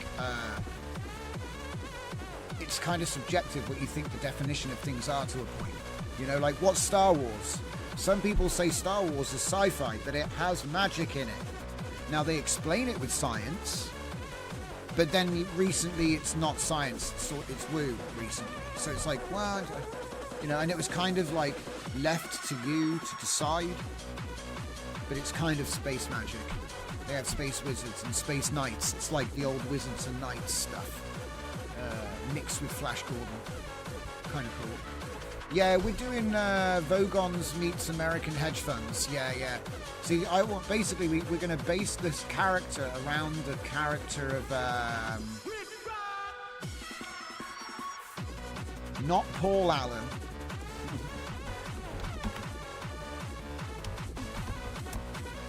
Here he is. Here's our intergalactic tax collector,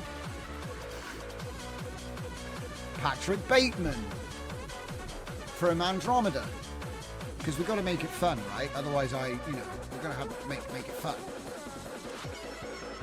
Intergalactic following these poles, no spaceships, instant travel. Number 9. What is the aliens' understanding and perception of humanity at this stage? Humanity is a mark or target for new crypto expansion of financial products. With aggressive tactics employed to reach 100% saturation in all markets. We will stop at nothing to be number 1. Yeah, what is the alien's understanding or perception of humanity? So basically, you're a mark because you're an easy target. That's it. You're just an easy target. Humanity is an easy target. Yeah, okay. Because like we fall for gambling. Do you know what I mean? It's like it literally says on the back, you're gonna lose, and you're like, oh, I'll do it. Number 10. What is the current geopolitical state of Earth when they arrive? Are there dominant superpowers? Okay. The state of the world will reflect the current state of the true world in reality. I can't be bothered. It's not going to be an alternate history. I just want to change one thing. How do they make first contact? Is it overt and public or subtle and insidious? Overt and public. Should we do it with a blue beam? I think we should do it with a blue beam. There is a big blue beam. And the alien tax collector / scam artist appears, taking the form of Patrick Bateman. And I'll say no more. What is the alien's primary motivation beyond just wealth accumulation? See, it's so good. That's what his whole thing was. Is there a larger galactic economy or power structure? I would say no. It's the galactic reserve currency. Is this crypto, right? GBTC is the galactic reserve currency. There is nothing more valuable in the universe, and it only goes up in value, etc., etc. All the tropes. It only goes up in value over time. Although it is extremely volatile, it has become the only worthwhile store of value. We can mimic crypto-style talk to reinforce this value proposition. Just use crypto speak. It's fine. What are the potential long-term consequences for planets that fall victim to debt slavery? Okay, so yeah, you just owe them money. So that's what it is. I mean, I don't know. What do you mean? What more do you need? What are you going to do about it? Okay, the number becomes so large that the planet cannot pay this for hundreds of years, if not more. It is effective financial slavery. Effectively a financial trap prison for any new species entering the galactic order. Pecking order. Get back to the rice fields is what this is. Oh! We're going to welcome you into the Galactic Council for a price. Are there any other alien species or galactic entities that are aware or oppose these predatory practices? Nope. No. Predatory financial practice is endemic. Endemic in alien, in non-human races. I'm just going to say they're all like that. Deal with it. This isn't supposed to be. This is supposed to be fun. It's not supposed to be. Oh, I'm making a statement. You know, in a minute I'll say, and everyone's made of ice cream, because you could literally just. It doesn't matter. We're just having fun here. Number 15. What is the typical life cycle of their operation on a planet from initial contact to full debt enslavement? I'm going to say 100 years, because it's like a frog in a pot doesn't know. A frog in a boiling pot cannot feel the heat. Yeah, so it's just longer than a human lifespan. So you wouldn't notice that you've just been completely scammed on a global scale. How do we handle resistance or rebellion? Okay. They take out your satellites. Yeah. Satellites. and EMP threats. So go back to the Stone Age if you don't like it. No ground invasion will ever be attempted. It's a waste of resources. Why get involved with a ground war? You can just put them all back to the Stone Age and leave. The end. There you go. Alien invasion's stupid. Like, what do we have that they want? You know? If it's a bunch of risk, you know, they could just poison the planet and come back 100 years later when everything is dead. It's like, you know, I don't know. But that doesn't make good TV. Yeah, so you won't see that one on Star Trek. Well, maybe, but maybe TNG. They were actually quite well, surprisingly well written, a lot of them. What are the physical characteristics and cultural norms of this alien species? Profit. They're a bit like Ferengi, aren't they, if you want to talk Star Trek sort of stuff. What is the energy source or technology that powers their advanced scanning and interstellar travel? That's a good question. Couldn't you just kill them and take it and reverse engineer it and all that?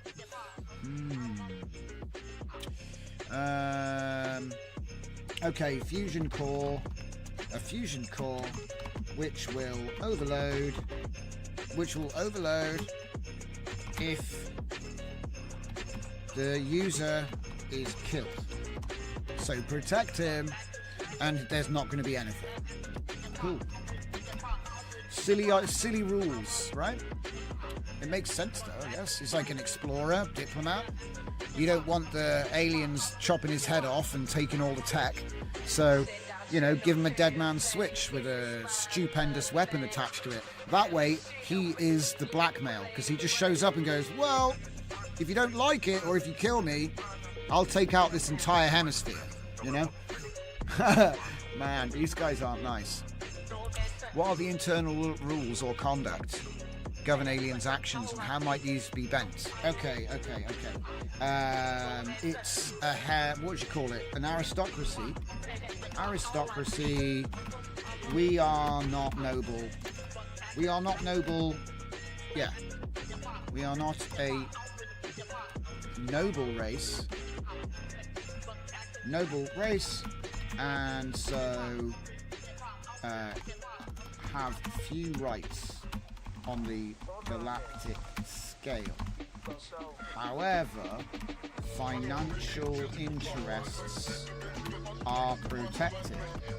So, a debt will provide protection. So, simply put, if we owe them money, they'll protect us. But if we don't owe them money, they can do whatever they want to us. Sound familiar? Okay. 20. What is the initial hook they used to introduce the cryptocurrency to Earthlings? Is it through existing financial systems, direct distribution, or something else entirely? Good idea. How do they do it?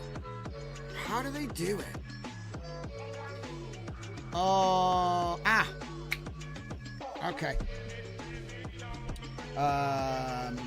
The wider intergalactic commerce. Yeah. Sorry. Wider intergalactic commerce is conducted through the. I was going to say the crypto web. Do you know what I mean? But it's really on the nose, you know?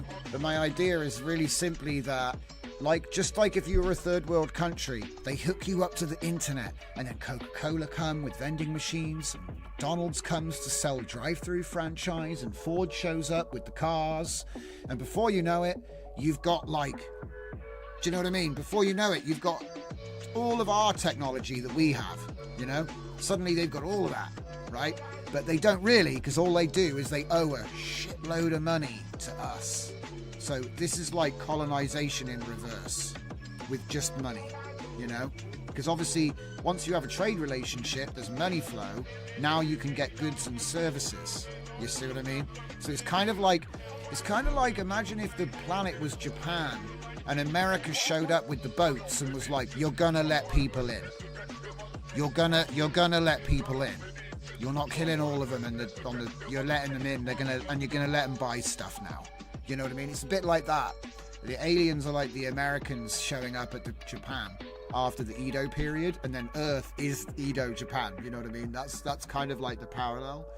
And they're showing up, but then it's like with a modern twist. So instead of, oh, we're going to build you buses and trains and technology, and instead of all of that, it's, even though they had most of that stuff, but whatever. Oh wait, no. After Edo, they didn't have that stuff. So yeah, it's like an industrial revolution showing up on your doorstep. Yeah, but with a modern twist. So like, they're trying to shill you NFTs. They're like, oh yeah, so you like the roads and the planes and all of that. Do you want to buy NFTs? Because that's the thing about modern humanity. We're kind of schizoid, and we've got all these weird things that we do, which doesn't translate. So it's like, just go to the next level up, and yeah. So what I wanted to do was say the internet of the intergalactic internet. Galactic net sounds too, it's not quite good enough. Because you got intranet. Intranet was an internal network. Internet was an external network. Hypernet, because it goes through hyperspace. I don't know. I'm trying to come up with like an alien version of the internet, which is basically the same as the internet. It's just bigger, and they can hook us up for a price. You know what I mean? Because then we can start buying galactic bitcoins, right? Because it's all supposed to be like a rhyming parody of the real world, so that you've got something to write about. The pan-spatial net. I like the idea of pan. Oh, it's pan-galactic net.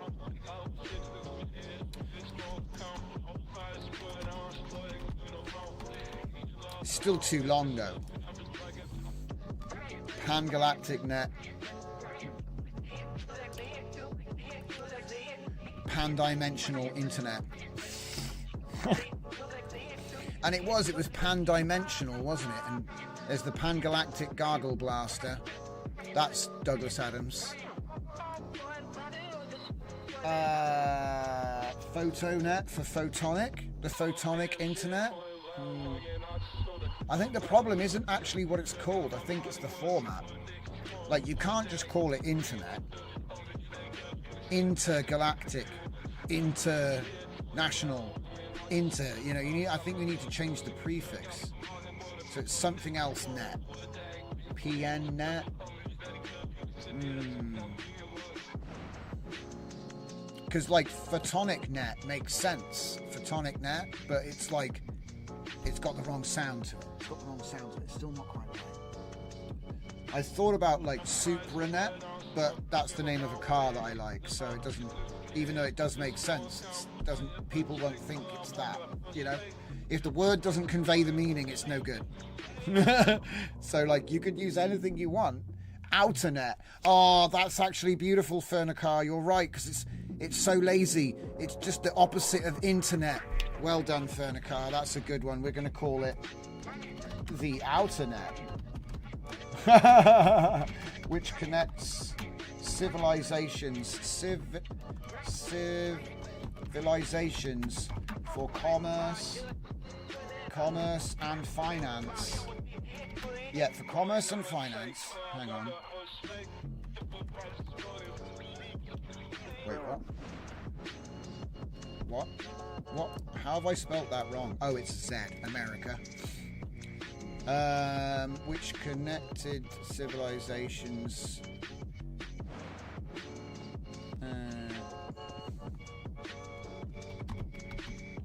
galactic, which connected civilizations for commerce and finance. Tinternet. Yeah, Tinternet. On Tinternet. Yeah. Tinternet. That's fun. The outer net. It's so silly. Alright, let's go.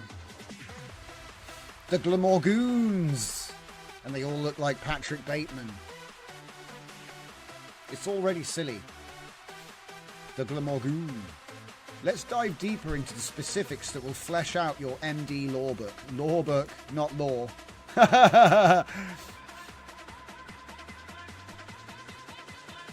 Oh no, it's not making laws, is it? So here are 20 more questions. Look at this game. This is a game right here. This is like a text adventure game. And then at the end of it, you have your law book and you can start writing material, which is just insanely creative. Because what? We got to... What are we doing here? We're talking about Bateman-style Glamorgoons selling galactic Bitcoin to Earthlings. They fall for it every time. Yeah? Right. Okay. We are creating a law book. Not a law book. But here are the answers to your latest round of questions. 1. What are the exact terms and conditions? Oh my god, what are you talking about? What are the exact terms and conditions? Okay, by using this service, you agree to the terms in full. There you go, that was easy. Do another one. Describe the structure of the governance of the Outernet. Oh, in fact. Full terms are listed in the basement. This is another Douglas Adams reference. In the basement of the disabled bathroom. Yeah, in the basement.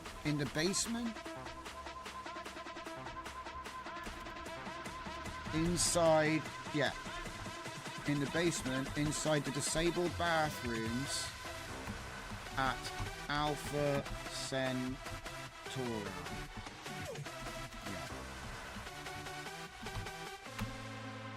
Yeah. In a public, wait a minute, yeah. Available 24 hours a day. Yeah. So it's like, you've got no, what, you didn't read the terms? They're in Alpha Centauri. If you didn't bother to read them, that's on you, right? That's Douglas Adams. Describe the structure and governance of Outernet. Is it truly decentralized or is on-chain a central authority? It is decentralized, but the founder has been missing since the creation of the BTC asset. We just mimic Earth BTC history with a intergalactic slam. Yeah. I'm not, you know what I mean? I'm just, that's what we're doing. We're doing a thing. That's the thing we're doing. How is a planet's debt officially recorded and tracked? Is there a public ledger? The public ledger is held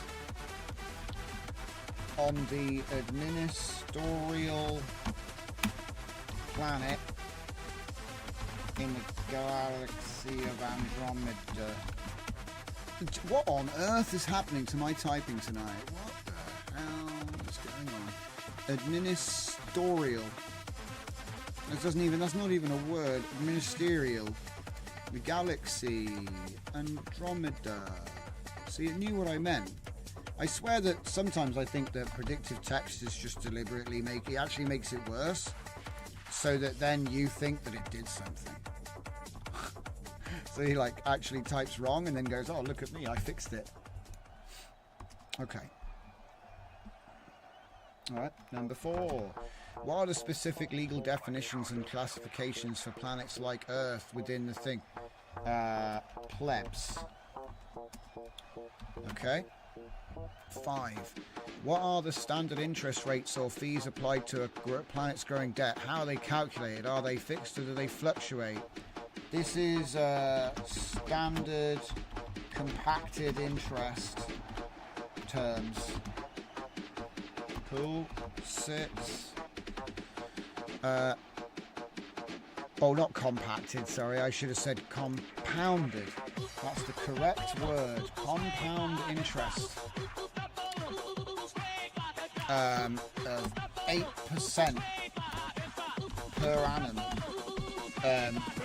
Adjusted to the local solar period. Which means, who knows? Which sun? Imagine that. They're like, yeah, we need to bill you per hour according to that system there, which is like orbiting every 5 minutes. You know? What is an annum? According to who? Detail the typical stages of a 100-year debt slavement process. What financial milestones trigger the escalation? Oh man, that's just way too much detail to ask me right now. I'm just going to say, you can imagine this well. The question is too granular. I'm just going to let him do it. What constitutes a legal transaction or agreement?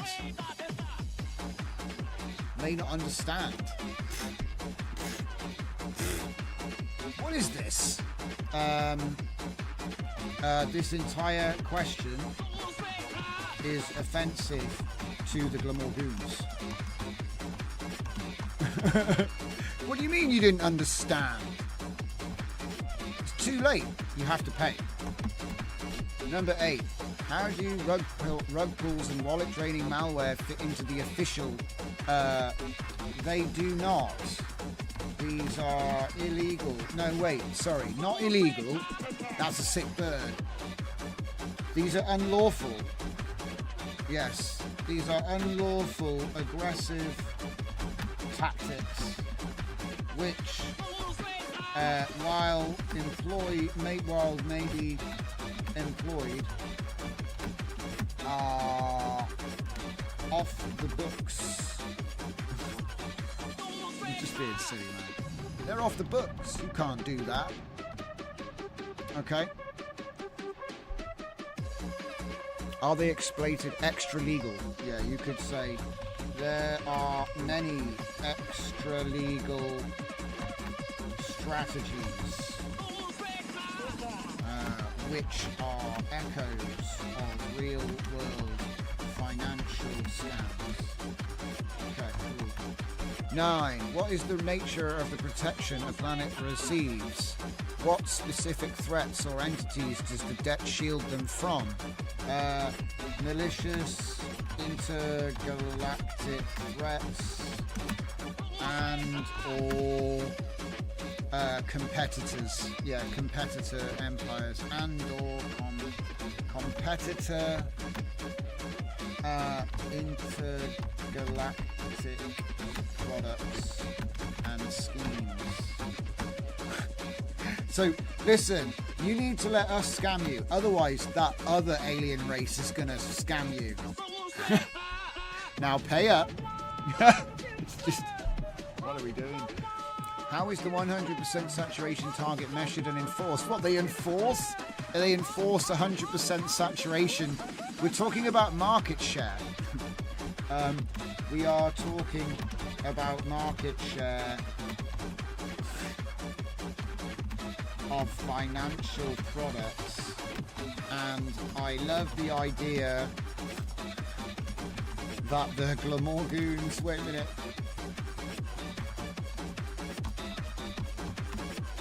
actively prosecute when they don't have when they do not have 100% of the market. It's so dumb. That means we own all trade or we will sue you.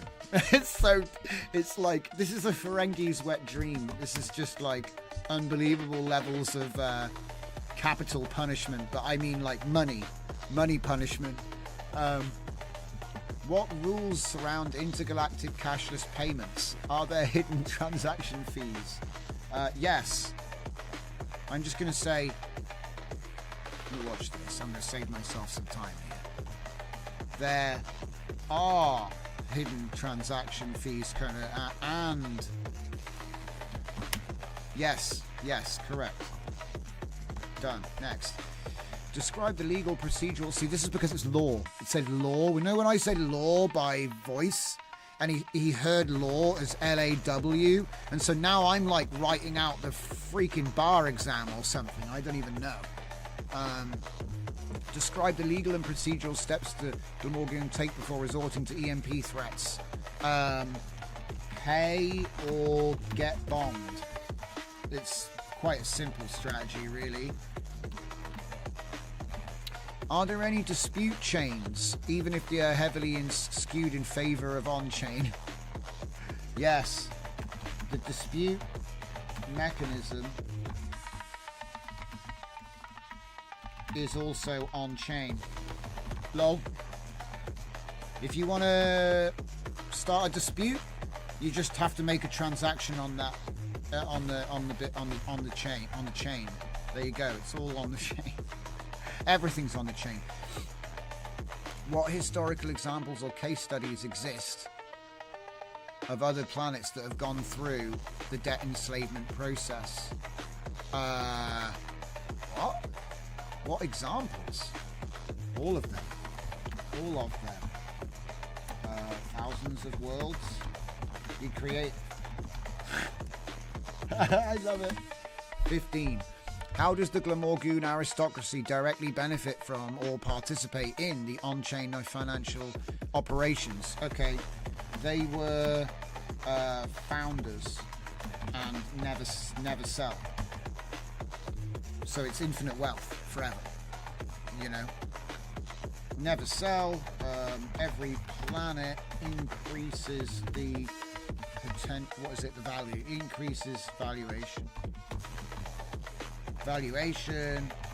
And there are no more GBTC to be issued. Fixed supply. Okay, cool. Next. What specific data points? Look at the chat. Grade made. You're live, bro. Look at the chat, bro. What did I look? What did I miss? Yo, yo, yo. Did I miss something? A pulsar spins 3 times a minute.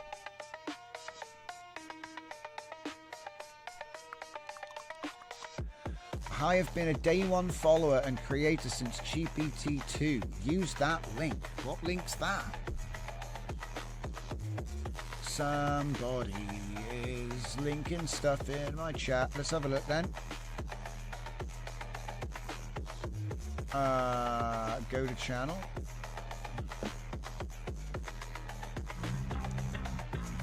Stop. Oh, I wanted to check the link. Oh, I can't see the link because it doesn't let people link links. Oh, I see.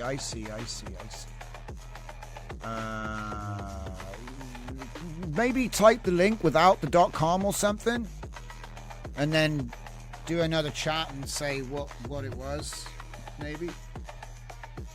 Oh, I tell you what you could do though, which is what I say to everybody, right? What you could do is you could join the Discord. The Discord link's in the description. We have an off-topic section. We also have like LLM sections or like GitHub and all this. So, you know, there's probably a place to share it. We'd love to know what it is you found. It gives you search for GPTs on Google. You can use them for keywords specific to what you use. Yeah, feel free, my man. Right now I'm using Gemini Advanced because we could talk to it.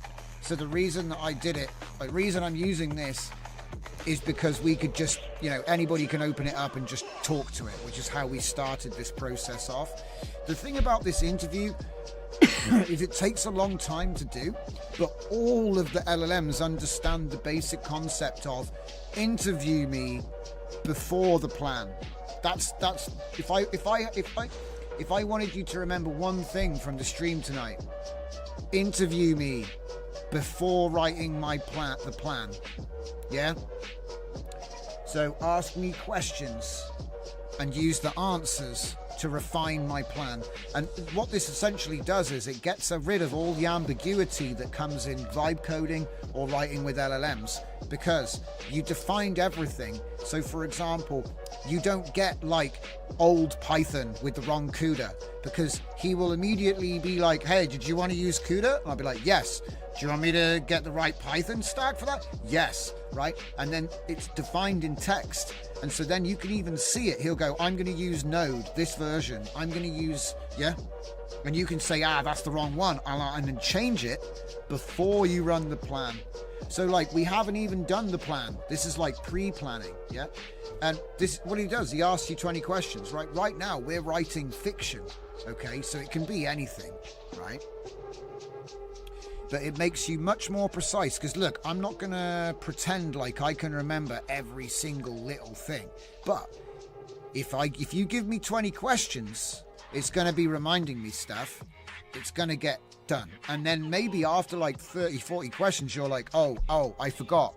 You need to tell me, you need to ask me about whether I want to do a virtual environment, for example. How do I want to do installation of the pip packages? Maybe I want to make it user-friendly and I want to give people bash scripts for Linux and Windows batch files for installation and running of the Python, for example, in the development side. You see what I mean? So it's like, these are things which you might overlook when you're focusing on the actual problem of the script doing the thing. Yeah. My most famous one is literally saying, write my README. Write my README. You'll never write another README again.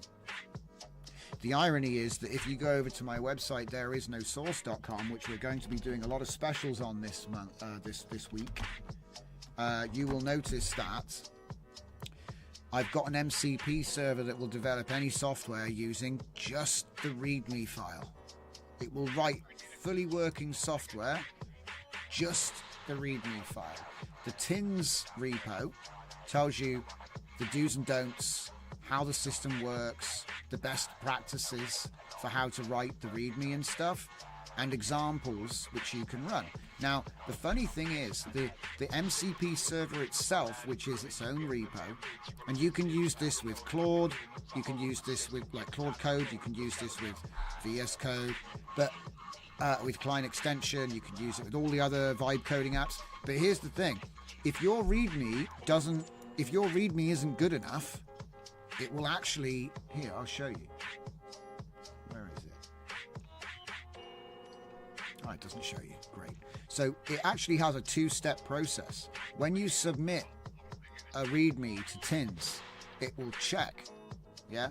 So it will actually check that your README is good, and if it's not, see, here we go, validate. It will validate your README for a structure, best practice structure, and it will rewrite it if it's missing, you know, so like, say you forgot to say that it's written in JavaScript, but obviously the files were JavaScript, say it's .js, it's going to know from you using the file name. So if I'm in a README and I say somewhere in the file name, look, it's Node.js, TypeScript, it could probably write the TINS from the README. It could probably write a new MCP server from, that's the joke. So this is like my new baby project, which I've been working on. We got TINS 2.0 coming out soon.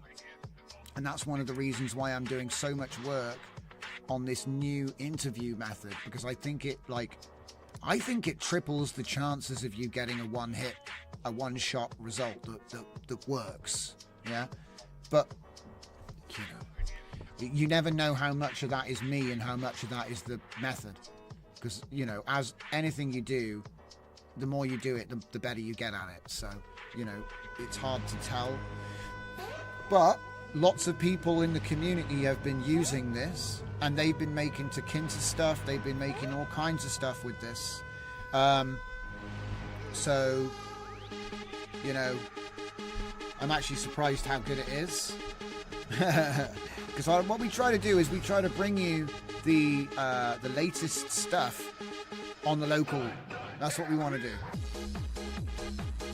GradeMade says more specific input, more specific output. Exactly. And that's where we come to the narrative inversion. So by having your narrative bucket with defined characters, world, style, writing, ghostwriting, style, environment, everything is codified. We start at the last page and we write backwards from 5 to 0. But then in the plan, we actually have we've given a blueprint of every chapter, everything that's going to happen, and everything is referencing details from our text-based RAG, which is this what I call narrative bucket. Okay? So yeah, that's basically what's going on. Right, let's keep going. New story. So 16, what specific data points or metrics does the galactic Bitcoin spanning industry collect? There is an intergalactic data broking industry where the private data of member species is bought and sold at planetary scale. So in other words, just like now, but worse. 17. Are there any disclaimers or warnings that the Glamorgoon provide regarding volatility? Nope. Do your research or... Yeah, do your research. Yeah, do your own research. I mean... I was going to say do your own research at your peril, but that doesn't make sense. It would have to be don't do your research. Don't. So, moving on. How does interdimensional folding technology interact with financial operations? Is its use dependent on or tied to Alternet? Each folding is expensive. It's not really expensive though, because you've got coin. No coiners, yeah. No coiners. People with no GBTC. Yeah, you need no coin. You need to hold to fold. Hold to fold technology.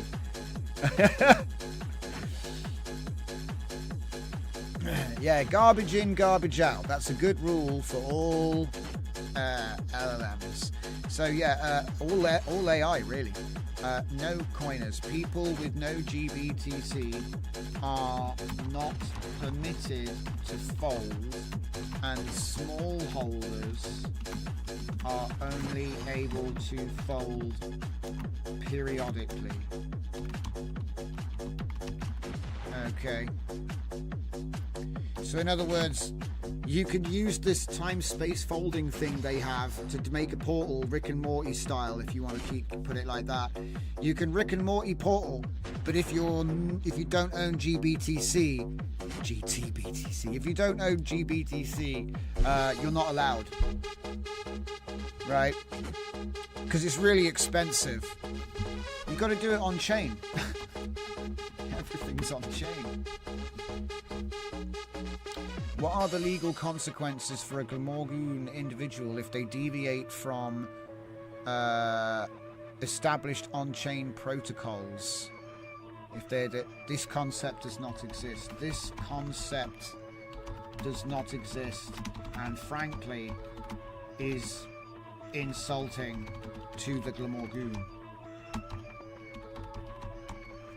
Just saying. When you're talking about unsanctioned predatory tactics, this guy didn't read the book of, what was it called? That was Star Trek as well. It was like the book of acquisition. The book of acquisition. If you're a Ferengi, you've got to know all the rules. Yeah. It's like, oh, they're a profit-based society and they're predatory. They're basically they're scammers. They're basically scammers, right? But like banking scammers. We're talking like hedge fund. We're talking Wolf of Wall Street, but from another galaxy for fun. Beyond GBTC, what other specific financial products or services do the Glamorgoon offer on the Alternet? on Earth that Earth might encounter. What else? I don't know. Designer drugs and pleasure robots, I guess. I don't know. Yeah, I'd say that would be pretty distracting.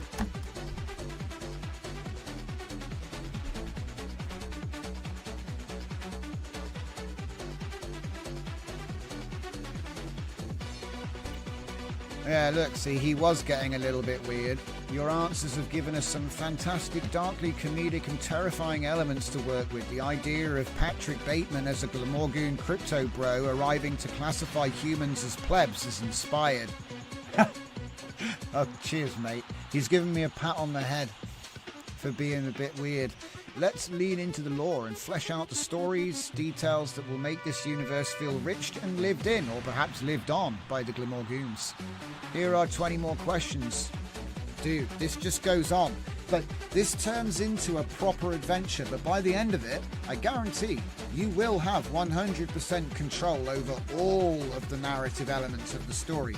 It's just it takes a bit more planning, yeah? You can't just sit there and come up with that in a couple of paragraphs.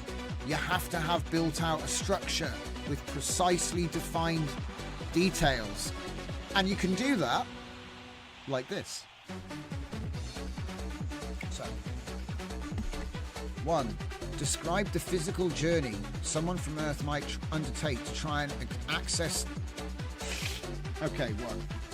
They cannot reach them, and this is done by design with enough plausible deniability to claim this is public for all to see, that the blame is put on the complainant for not taking the effort to seek out and read the terms and conditions.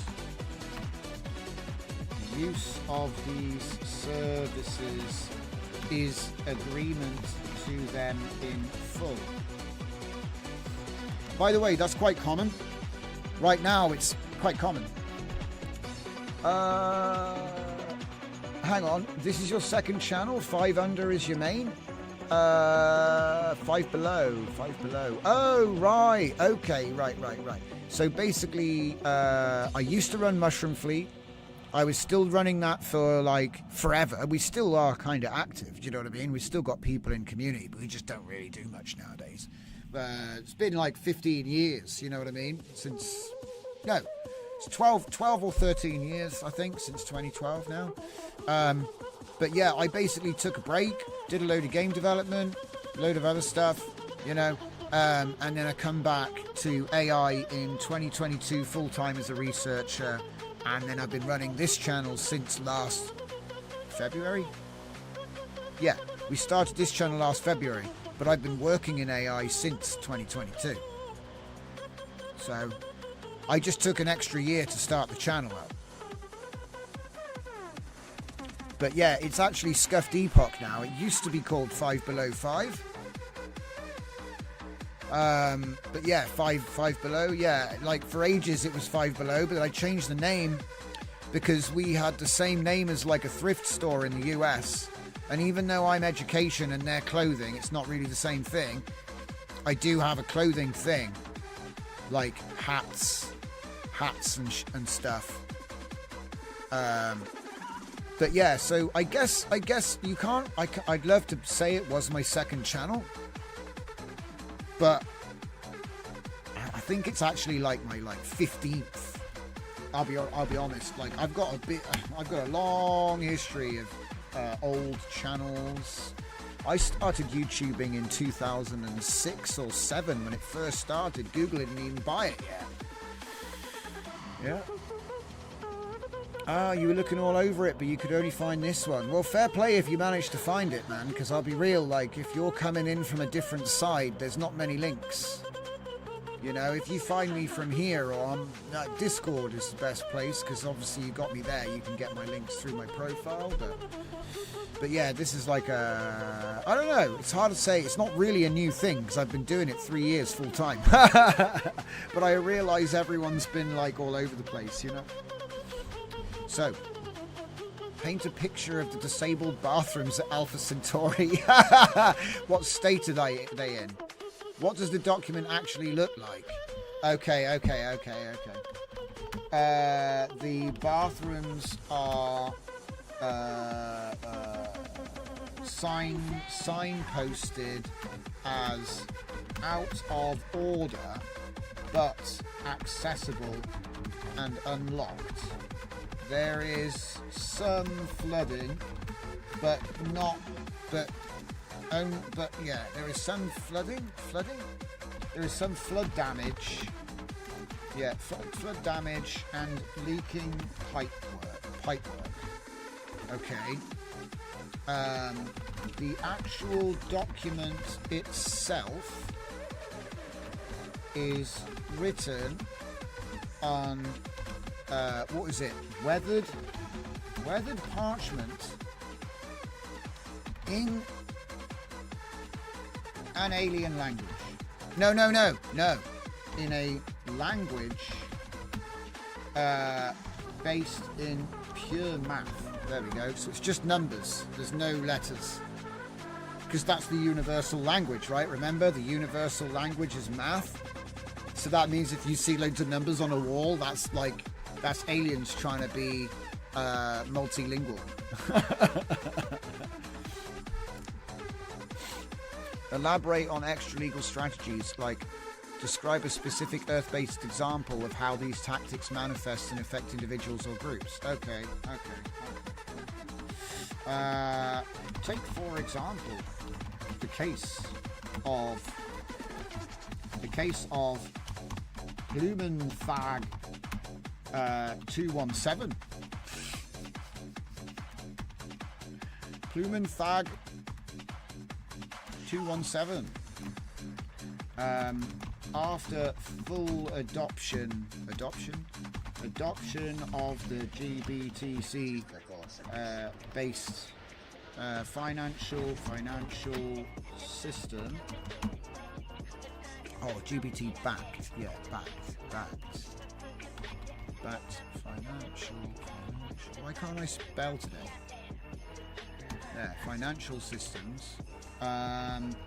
A planet-wide economic crash is triggered, which decouples terrestrial value from GBTC, instantly wiping out early adopters.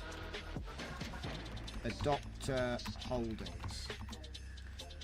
Often the largest financial institutions collapse during this phase. Because they don't want competition. They want to be the Black Rock. They want to be Space Rock, right?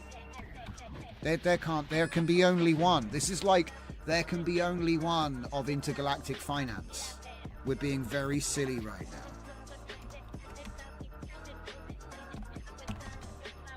It's like I wanted to do like a Highlander parody.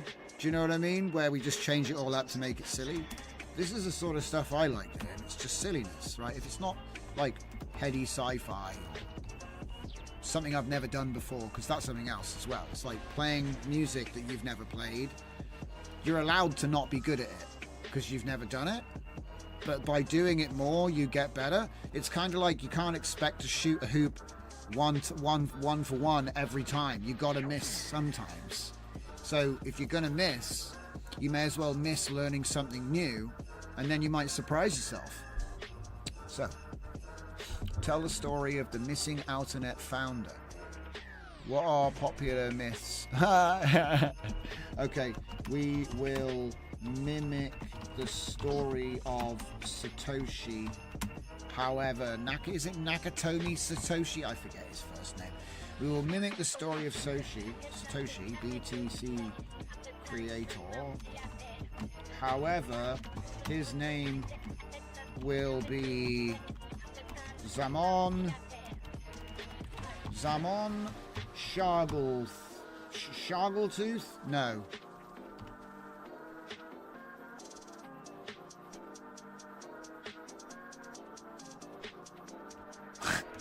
Sharglizzy.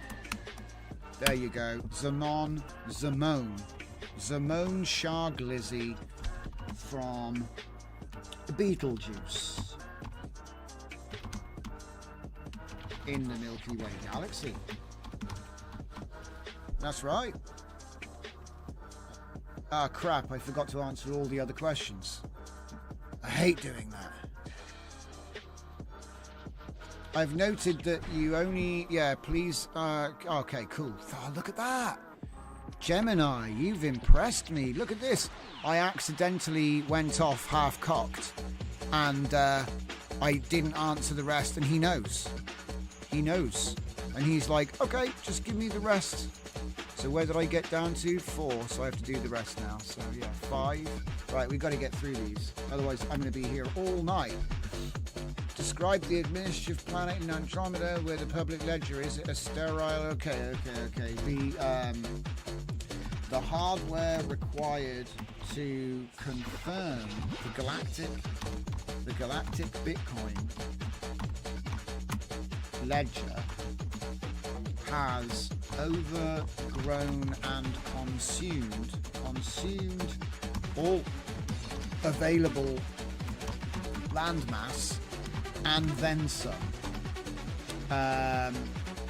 spanning the oceans and emptying them for use in cooling systems. The pollution from the heat cycles. Yeah, polluted steam. Yes, the polluted steam from the heat cycle blots out the sun, to quote David from Midjourney. There we go. Blots out the sun. Nobody lives on... What's it called? I've forgotten what it's even called. Nobody lives on the planet that housed the ledger. And, yeah. Nobody lives there. It is a fully automated data center world. That's dystopian. There's nothing there. It's all gone. It's just GPUs. It's just GPUs. What does it feel to be classed as a pleb within the Glamorgoon system? You do not know you are a pleb because you are... Do you know what I mean? You're just a terrestrial bumpkin. Just a terrestrial bumpkin. Do you know what I mean? It's a bit like how people look at hillbillies and go, they don't know nothing. You know, when actually they're just the same, right? Everyone's the same, really. But in this situation, they are aliens, so you are a bumpkin. You're a monkey that lives on a dirt ball. Provide a brief vignette or historical note about 1 or 2 other planets that have fallen. Okay. We remember the tale of Astrid. I was going to say Astrid. It's too obvious. Aka Lamunpo. That's much better. Tale of Aka Lapunko Prime, who defiantly demanded debt consolidation reforms. It's never happening. Debt consolidation reforms. This was met with the standard response of EMP threat and delivery. The people of Akalamumpo, I can't even say it. Akalamumpo. The people of Akalamumpo now live in a stone age with no memory of their previous golden era of technology. There we go. They just got wrecked. The end. Next. 8. Describe the culture and daily life of Glamoon aristocracy. How do they what do they value? They value value. They value value. Value equals GBTC. Sorry, not GT. GBTC. Yes. Accumulation.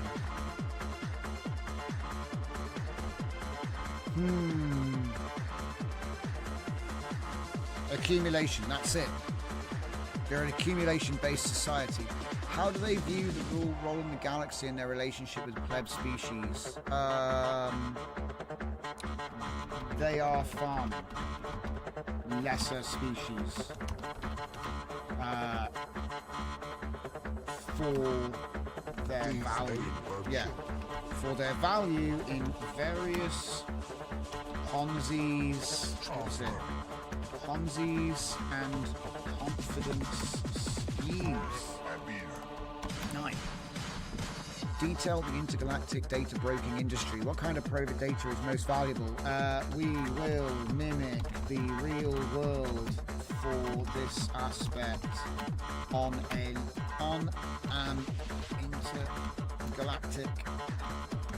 intergalactic scale. So he's asking me specific things about things, which is just like, bro. Show don't tell. God. Explore the societal impact on Earth where interdimensional folding becomes restricting. Okay. Humans were unable to use folding, so there is no impact due to the restriction. You know, it's like, you know, I like if you said to me, humans are not allowed to fly spaceships, I'd be like, oh no. I've got all those spaceships I was planning on flying out the back, you know? So it doesn't really affect me, you know what I mean? It's like cows aren't allowed to drive cars. You don't need a law for that, you know? Well, I don't know. Maybe you do in some parts of the world, but you don't in many places. So, describe designer drugs and pleasure robots. I'm not describing that. Get your mind out of the gutter. I'm not explaining that. God, can't believe that. Dirty Gemini asking me questions about... I'm not going to describe drugs to you and give you ideas. Sure. Write a short narrative piece from the perspective of an Earthling who tries to navigate the on-chain dispute resolution system.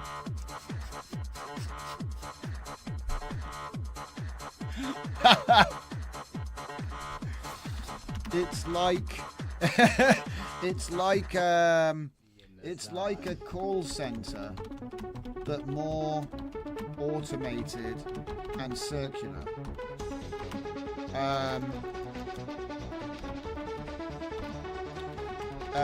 You can visit the building, but it's just lots of floors and no elevator. Lots of floors, no elevator, and offices which move around from day to day. Yeah, so it's just all a massive time-wasting exercise to get you to have no way of cancelling. Yeah? Yeah. This is all a time-wasting exercise on an industrial scale. which is designed purely to make you lose, give up, or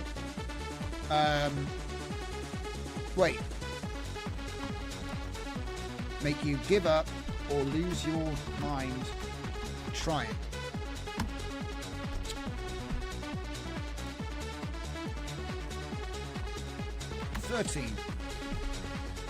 How is the protection offered by debt concretely demonstrated or enacted?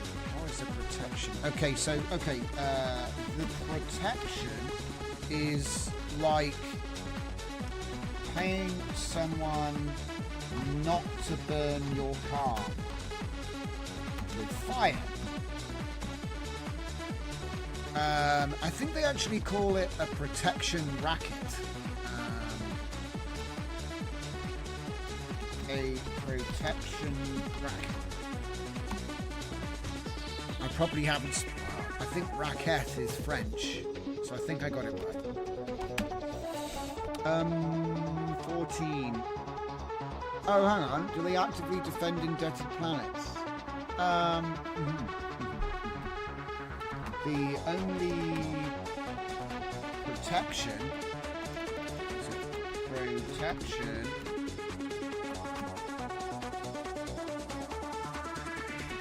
You might say is provided comes in the form of protectionism, in that they are protecting their interest due to the debt. No debt equals no interest.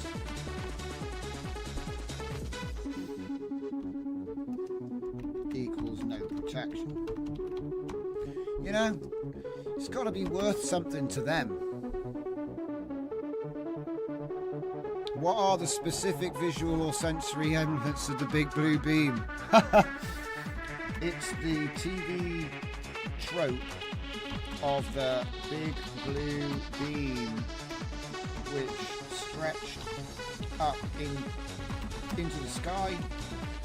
However, this is purely for theatrics and serves no functional purpose other than to create an entrance. It's like completely unnecessary, but it's like it's a show off. He's a show off. He likes to make an entrance. 14. Where'd that one come from? I got another 14 for free. 15. How is the concept of do your own research weaponized? Okay. The onus falls on you to educate yourself. There it is. Ignorance is not a defense. Yeah. Ignorance is no legal defense. There it is. 16. Describe the initial marketing blitz or propaganda campaign they launch on Earth. What slogans? Okay. Mimic, memes related to NFTs and alt coins. When imagining this, these scenes. I'm not going to explain that to him. You could write a whole book about just that. Provide details on specific. I will say Claude is a little bit better. Claude is a little bit better at the Q&A than Gemini. Gemini is asking me. I think part of the reason is actually that when I said we're going to build a law book, he thought L-A-W, not L-O-R-E. And until I corrected him, and I think that has infected the context a little bit. So he's being very technical right now. Like, what the hell? Like, I'm not going to write out the actual terms of service. You crazy? Provide details on specific types of advanced technology behind cashless payments and folding. All financial products are rebranded. Yeah. Under the Galactic, under Galactic Finance, yeah. I'm not even going to get into specifics because he's being silly now. Are there any internal factions or notable individuals within the monolithic on-chain? The universe is vast, and we will never meet them. What does the concept of profit mean? What?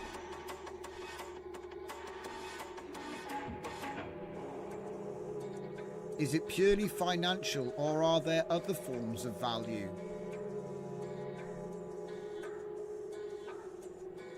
I'm just going to say purely financial because I'm not trying to make a statement here. Describe the historical airdrop that founded their society.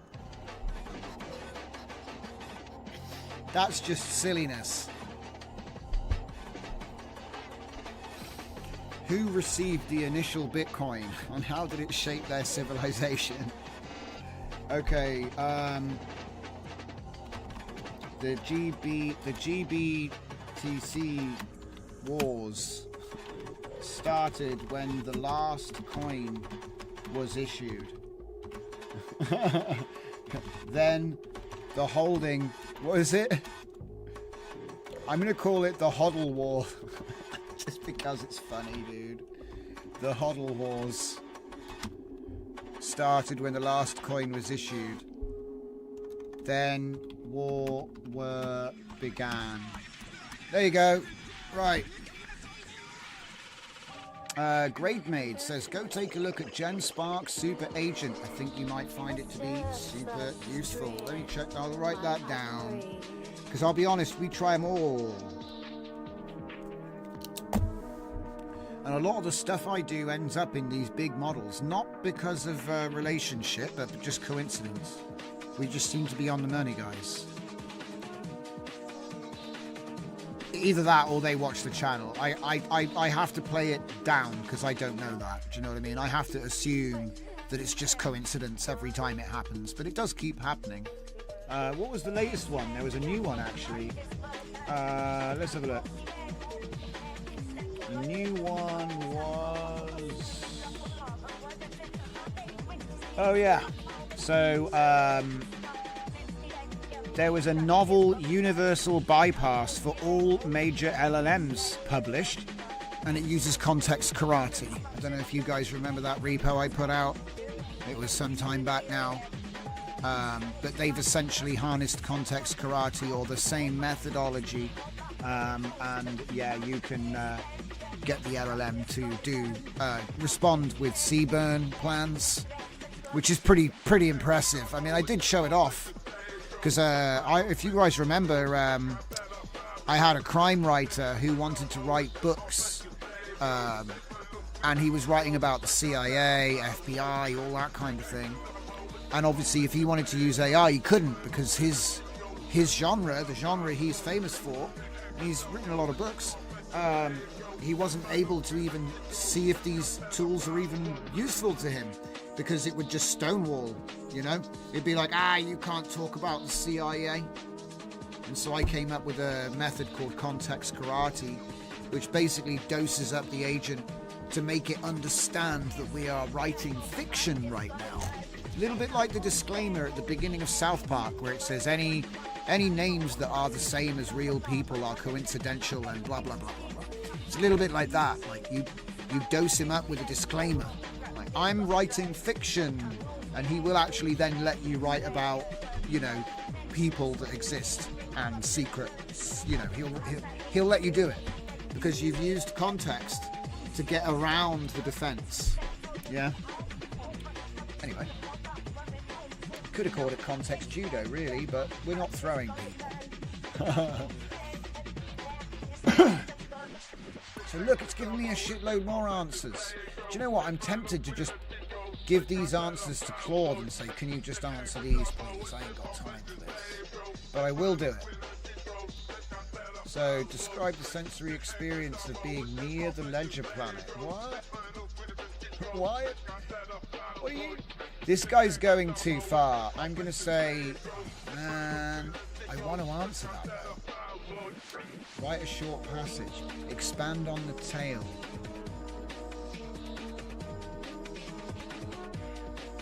Okay. Do you know what? I'm speeding this up. Ignore the last questions. And write the report. You bugger.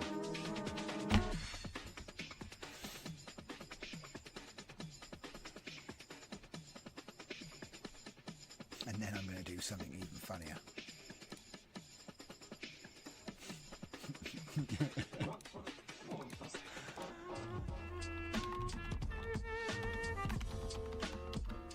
We can think hard while we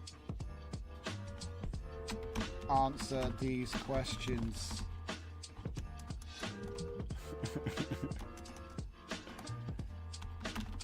We will then update the document, the MD document, with our answers. Sorry, it feels wrong when you're just doing all the work for free. Okay, it just does. It just feels like you've cheated somehow. But so anyway, what I'm going to do is I'm going to download this. What? Export to docs. Where's the download button?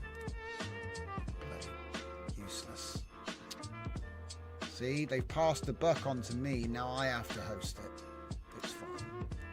It's fine. We'll get the text file. And then we'll go over to Claude. And we'll drop that in there. Update the attached .text into a new updated. There we go. So I just had to change the bottom line there. All right. So in other words, I couldn't be bothered. I'd rather curate the final document. It'd be quicker. It's quicker for me to get him to, because I've given him enough information already. So we can think hard while we answer these questions after reading and considering the attached .text law book. Okay.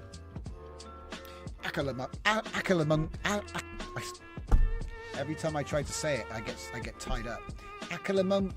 Don't know what it is. Something about it. Off we go. So yeah, if I had all night, as it happens, I've only got 8 minutes or less. I've got 8 minutes or less because it's nearly 11 o'clock. But if I had more time, I would have just actually answered all those questions. Obviously, the more time you put into it, the more you're going to get out of it. But I just want to sort of get it to a point where I can go, oh, look, guys, we've done it. Look at this. He's actually going to write all of this supporting stuff now. Oh my God, man. So just so you know, when you get an extra file, which is literally like what it's like to be on the Ledger planet, yeah, that can actually go into these extra files, you see? Because what I actually do is I give you project instructions. And project instructions is just a list of all the files with what they are and maybe a short description.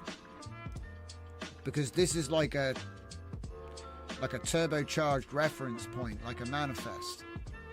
So it can instantly read just this file, and then whenever it needs to get universe terminology, it's going to go there. Oh, there's an environmental hazard. I'll see if it's defined. So he's not going to make stuff up. He's going to use stuff that you came up with, right? And so obviously right here, it's making a bunch of random stories, look. It's making a whole bunch of random stories about my world, yeah? So what I would do is I would add them into the bucket. That's why I call it a bucket, because everyone's got different stuff in their bucket. I don't know what you have. I've got predator species in here because it's like a survival outback drama type thing, right? You might have a bunch of robot models in here because you're doing sci-fi future, right? So it's universal. Oh man, I've forgotten that word again. Yo, Dragon, what was the name of that word that means it's not tied to any particular system? I've forgotten what it is again. It's like there's a hole in my brain where that word is. I keep thinking anachronistic, which is wrong. I know it's not that. Or holistic.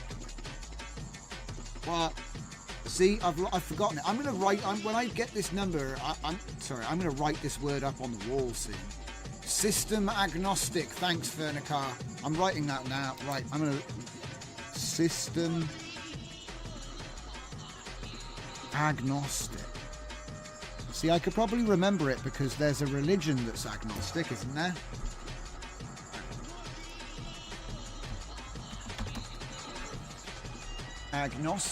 Agnosticism is the philosophical stance that the existence of God or the supernatural is either unknowable in principle or unknown in fact.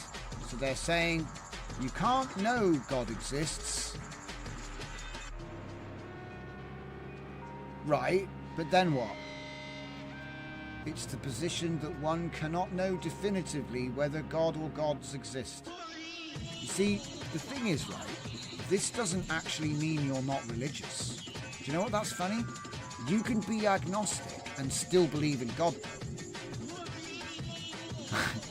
Because just because you don't know if it exists or not doesn't mean it does or does not exist. It's funny. What is it?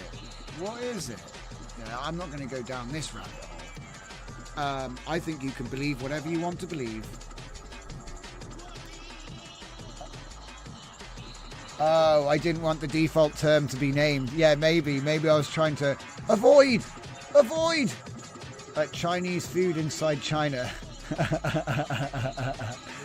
Yeah, system agnostic. I think system agnostic is pretty good. You know, a lot of the stuff that we use is model agnostic. So it doesn't matter what LLM you use, it'll still work. The problem is, you won't get good results. It's not results agnostic, yeah? You do get what you pay for, but over time, the stuff that we pay for in GPU silicon is actually becoming competitive. Because a lot of people used to be like, oh, the ChatGPT's way better than Llama 2, and you'd be like, well, yeah, because if you tried to run ChatGPT on a home GPU with like 16 gigs of RAM, it wouldn't even start. Okay? So, I think when you put it on the level of, you know, because it's not free. There's another thing as well. A lot of people think, oh, if you generate at home, it's free. No, it's not free. Because you had to buy a GPU. So you pay in silicon, right? And then people say, oh, but I use a CPU. So it's free. And I'm like, no, you had to buy the CPU. It's still silicon. So you got to pay in silicon one way or another, right? So like, even if you've got local systems, you did pay. It's just, it's not like per use, is it? It's an investment. And I still think that the best way is to just buy a computer with a GPU. And also, a lot of the stuff that we're doing now can be run on a 4 gigabyte GPU. A lot of people have missed this. I've been doing research on this laptop I recently picked up. It has a 4 gigabyte 2050 GPU. It's not an amazing GPU, but it can run almost everything. It's actually amazing. I'm wanting to put I want to put a RAM upgrade in it, system RAM, so that I can offload CPU more. Look at it go, it's still writing. It's still writing lore for this new world, guys. We've got 2 minutes left until the end of the show. It's been writing for 10 minutes. So what do we got? The Ledger planet in Andromeda. An Earthling's journey to read the terms and conditions. It's like Interstellar, yeah, but instead of getting to a black hole, they get to a government building, and they and they have to go down to the basement and read the terms of service. because it's the only place it's in print. The Tale of Akalamumpo. I still can't say it. Akalamumpo Prime, who refused to pay and got EMP'd back to the Stone Age. Glamorgoon behaviors and values. Intergalactic data broking. Glamorgoon arrival methods on Earth. The dispute resolution process. The protection racket justification. The blue beam arrival scene. Crypto marketing examples. The Huddle Wars. Man, it's like endless content. It's just endless. The only thing I don't like is some types of story have a propensity to stick a bunch of numbers in there for no reason, which is annoying. Typically, a digital character will be obsessed with probability, which is annoying. But you can just edit that out. A few deft strokes of the backspace key. What do we got? The original airdrop. Wait, what? How the Glamorgoons maintain humanity's ignorance. Scope blindness. Tribal epistemology. What? The 3-layer information architecture. Oh my god. This is pretty good, actually. I'm like speed reading. You're listening to 5below5.uk radio. I put this together with all the tracks I've built over the last few weeks. Thanks for listening. Wait a minute. Stop. What? The Alternet itself serves as the primary technical vehicle for maintaining ignorance. Unlike the Internet, which developed organically with no centralized control, the Alternet... Oi, I was reading that. Oi, stop it. I was reading that. Hang on. Where is it? No, wait.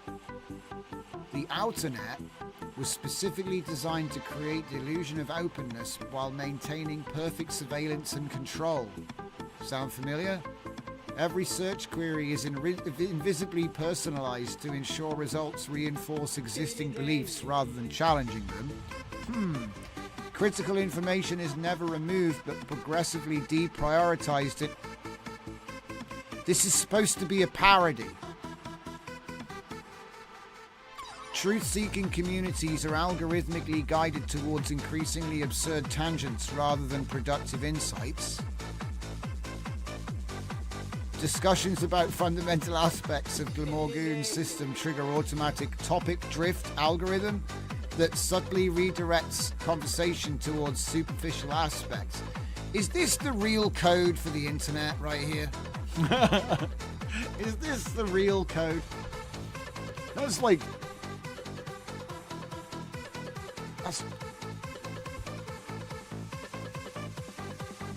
That's relatable.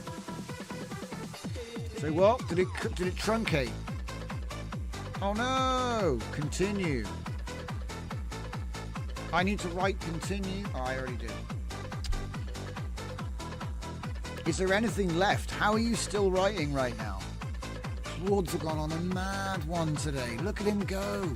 See, the thing is, if I use these to dose up my story writing, it's just insane. Because there's so much material here. I think that it won't read it all. See, there's one danger with this, is that with the current context window of most LLMs, you will fill it very, very quickly using this technique. And what happens is he starts to truncate, he truncates his awareness. So, sliding window, sliding attention window, it's the same thing. He'll just start to forget stuff that you said first. He'll still remember what you said last though, so you can sort of don't front load it, but then if there's core stuff at the beginning, this is why I do a lot of testing, just to prove that he actually read the whole prompt. Like, if you can prove that he read the whole prompt, you're usually good. But the bigger the prompt, the less attention there is split over the whole thing. So And it's a bit strange as well, because when you think about how the prompt is done, it's not like there's a prompt and that's it. It's like it's going to pull from other sources when it needs to, when it's generating the answer. So there could be, like, sometimes actually when I go and look in my my chat history on Claude. Okay, so that was just making the Eagle 2 wrapper. That was 1.8 million. Hang on. 2.7 million here. And that was just debugging a data set. I was debugging a data set. 2.7 million. Wow. 46, 1.4 million to summarize. Wait. No, to update a narrative bucket following the completion of a book. That was 1.4 million. 1.3 million. This is creating a new lore bucket from the tower. So you had the tower lore book. And there's the prompt there. Look. We need to distill the information from Tower Lore book, my book, into separate artifacts. We'll create world.text that distills the description, history, and culture of the world into a page. We will create characters that list the characters in the story and breaks down various attributes, including but not limited to description, age, race, personality, quirks, role. We will create speech-styles.text, which will describe the speech style of each character listed in the characters.text, which aims to build in unique and deep personality by way of speech style. We should create a balanced selection of characters who are the band of adventurers whose exploits the story is centered around. Use the ghostwriting while processing. 1.3 million. See, the funny thing about it, right, is that it looks like, oh, you just generated everything. And yeah, for some of the books, yeah, we did, because we were showing it working, right? But really what happens is HIL, human in loop. When this prompt's done, we have a world to edit, we have characters to edit, we have speech style to edit. Right? Because we already edited this. Distilling is more like summarization and rewriting. Why be a scribe in 2025 when the AI can just perfectly copy what we wrote with the modifications we asked for? Like, you can make him do a backflip and a pirouette while he's copying what you told him to copy down, you know? So why are we doing scribe work in 2025? That's what I'm saying. I've been looking for a way to sort of verbalize it, but I think that is the best way. There's a difference between being an author and being a scribe. A scribe is someone who just writes out lines. Yeah? It's just... The writing out of the lines isn't the art. It's not done by hand, it's done in print. So, yeah. New tools. New tools for humanity. We're still writing this. My God, man. Do you know what? There's another reason why I like the online subscription. You know, using the web page. I use the API, but I use this as well a lot. If I'm in the middle of a thing like this, and I can just go. I'll just open this up on my laptop when I get home and see if he's finished. Everyone asks me, how do you get so much work done? It's because you queue stuff up. You set up big processes like this. You have prompts that you've developed that will trigger long processes. Maybe you have multiple machines. Maybe you have a cloud account. Okay? So that means that if I have like a 6-hour process for an action that is automated, I could start that now and do another 6 and then go and have lunch. I'm sat there at lunch. I'm doing the work of 6 men right now. You see? So it's like if you invest in the skills, you can be spinning plates. And, you know, like the weather was nice today. I don't normally, because normally I got so much to do, but I'm getting to the point where you can like go, oh, do you know what? We're ahead. We can just go out and enjoy the weather for once. Because I must admit, I am a bit of a workaholic on this stuff. I got to admit. You know, it's not normal. But I'm sure there will be a time when you have to seize the day. And for me, this is it. So, what have we got? What's inherited from birth? It will take the brain, and while you can mitigate by educating, its growth is irreversible. Wow, that's some crazy stuff. I would say though on that, there's a thing they do with fleas. If you put fleas in a jar for long enough and then take the lid off, they can only jump as high as the lid, and their offspring also can only jump as high as the lid. Isn't that crazy?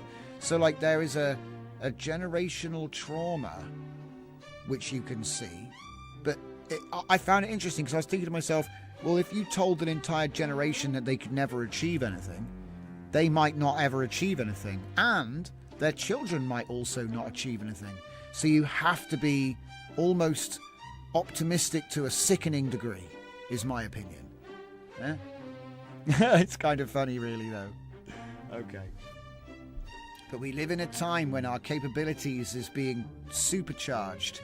So I say take full advantage, because that's not a common feature of most decades. Right, we're done. I actually carried on for an extra hour, and I was going to finish at 10 tonight, but, you know, I was having a good time messing around with the legend of Glamorgoon. So, yeah, thank you all for watching. We'll have some more information on this new story tomorrow. And we're going to be doing a little bit more tins. We're getting back on the programming. Listen, I'm not going to say it now, but DeepSeek R2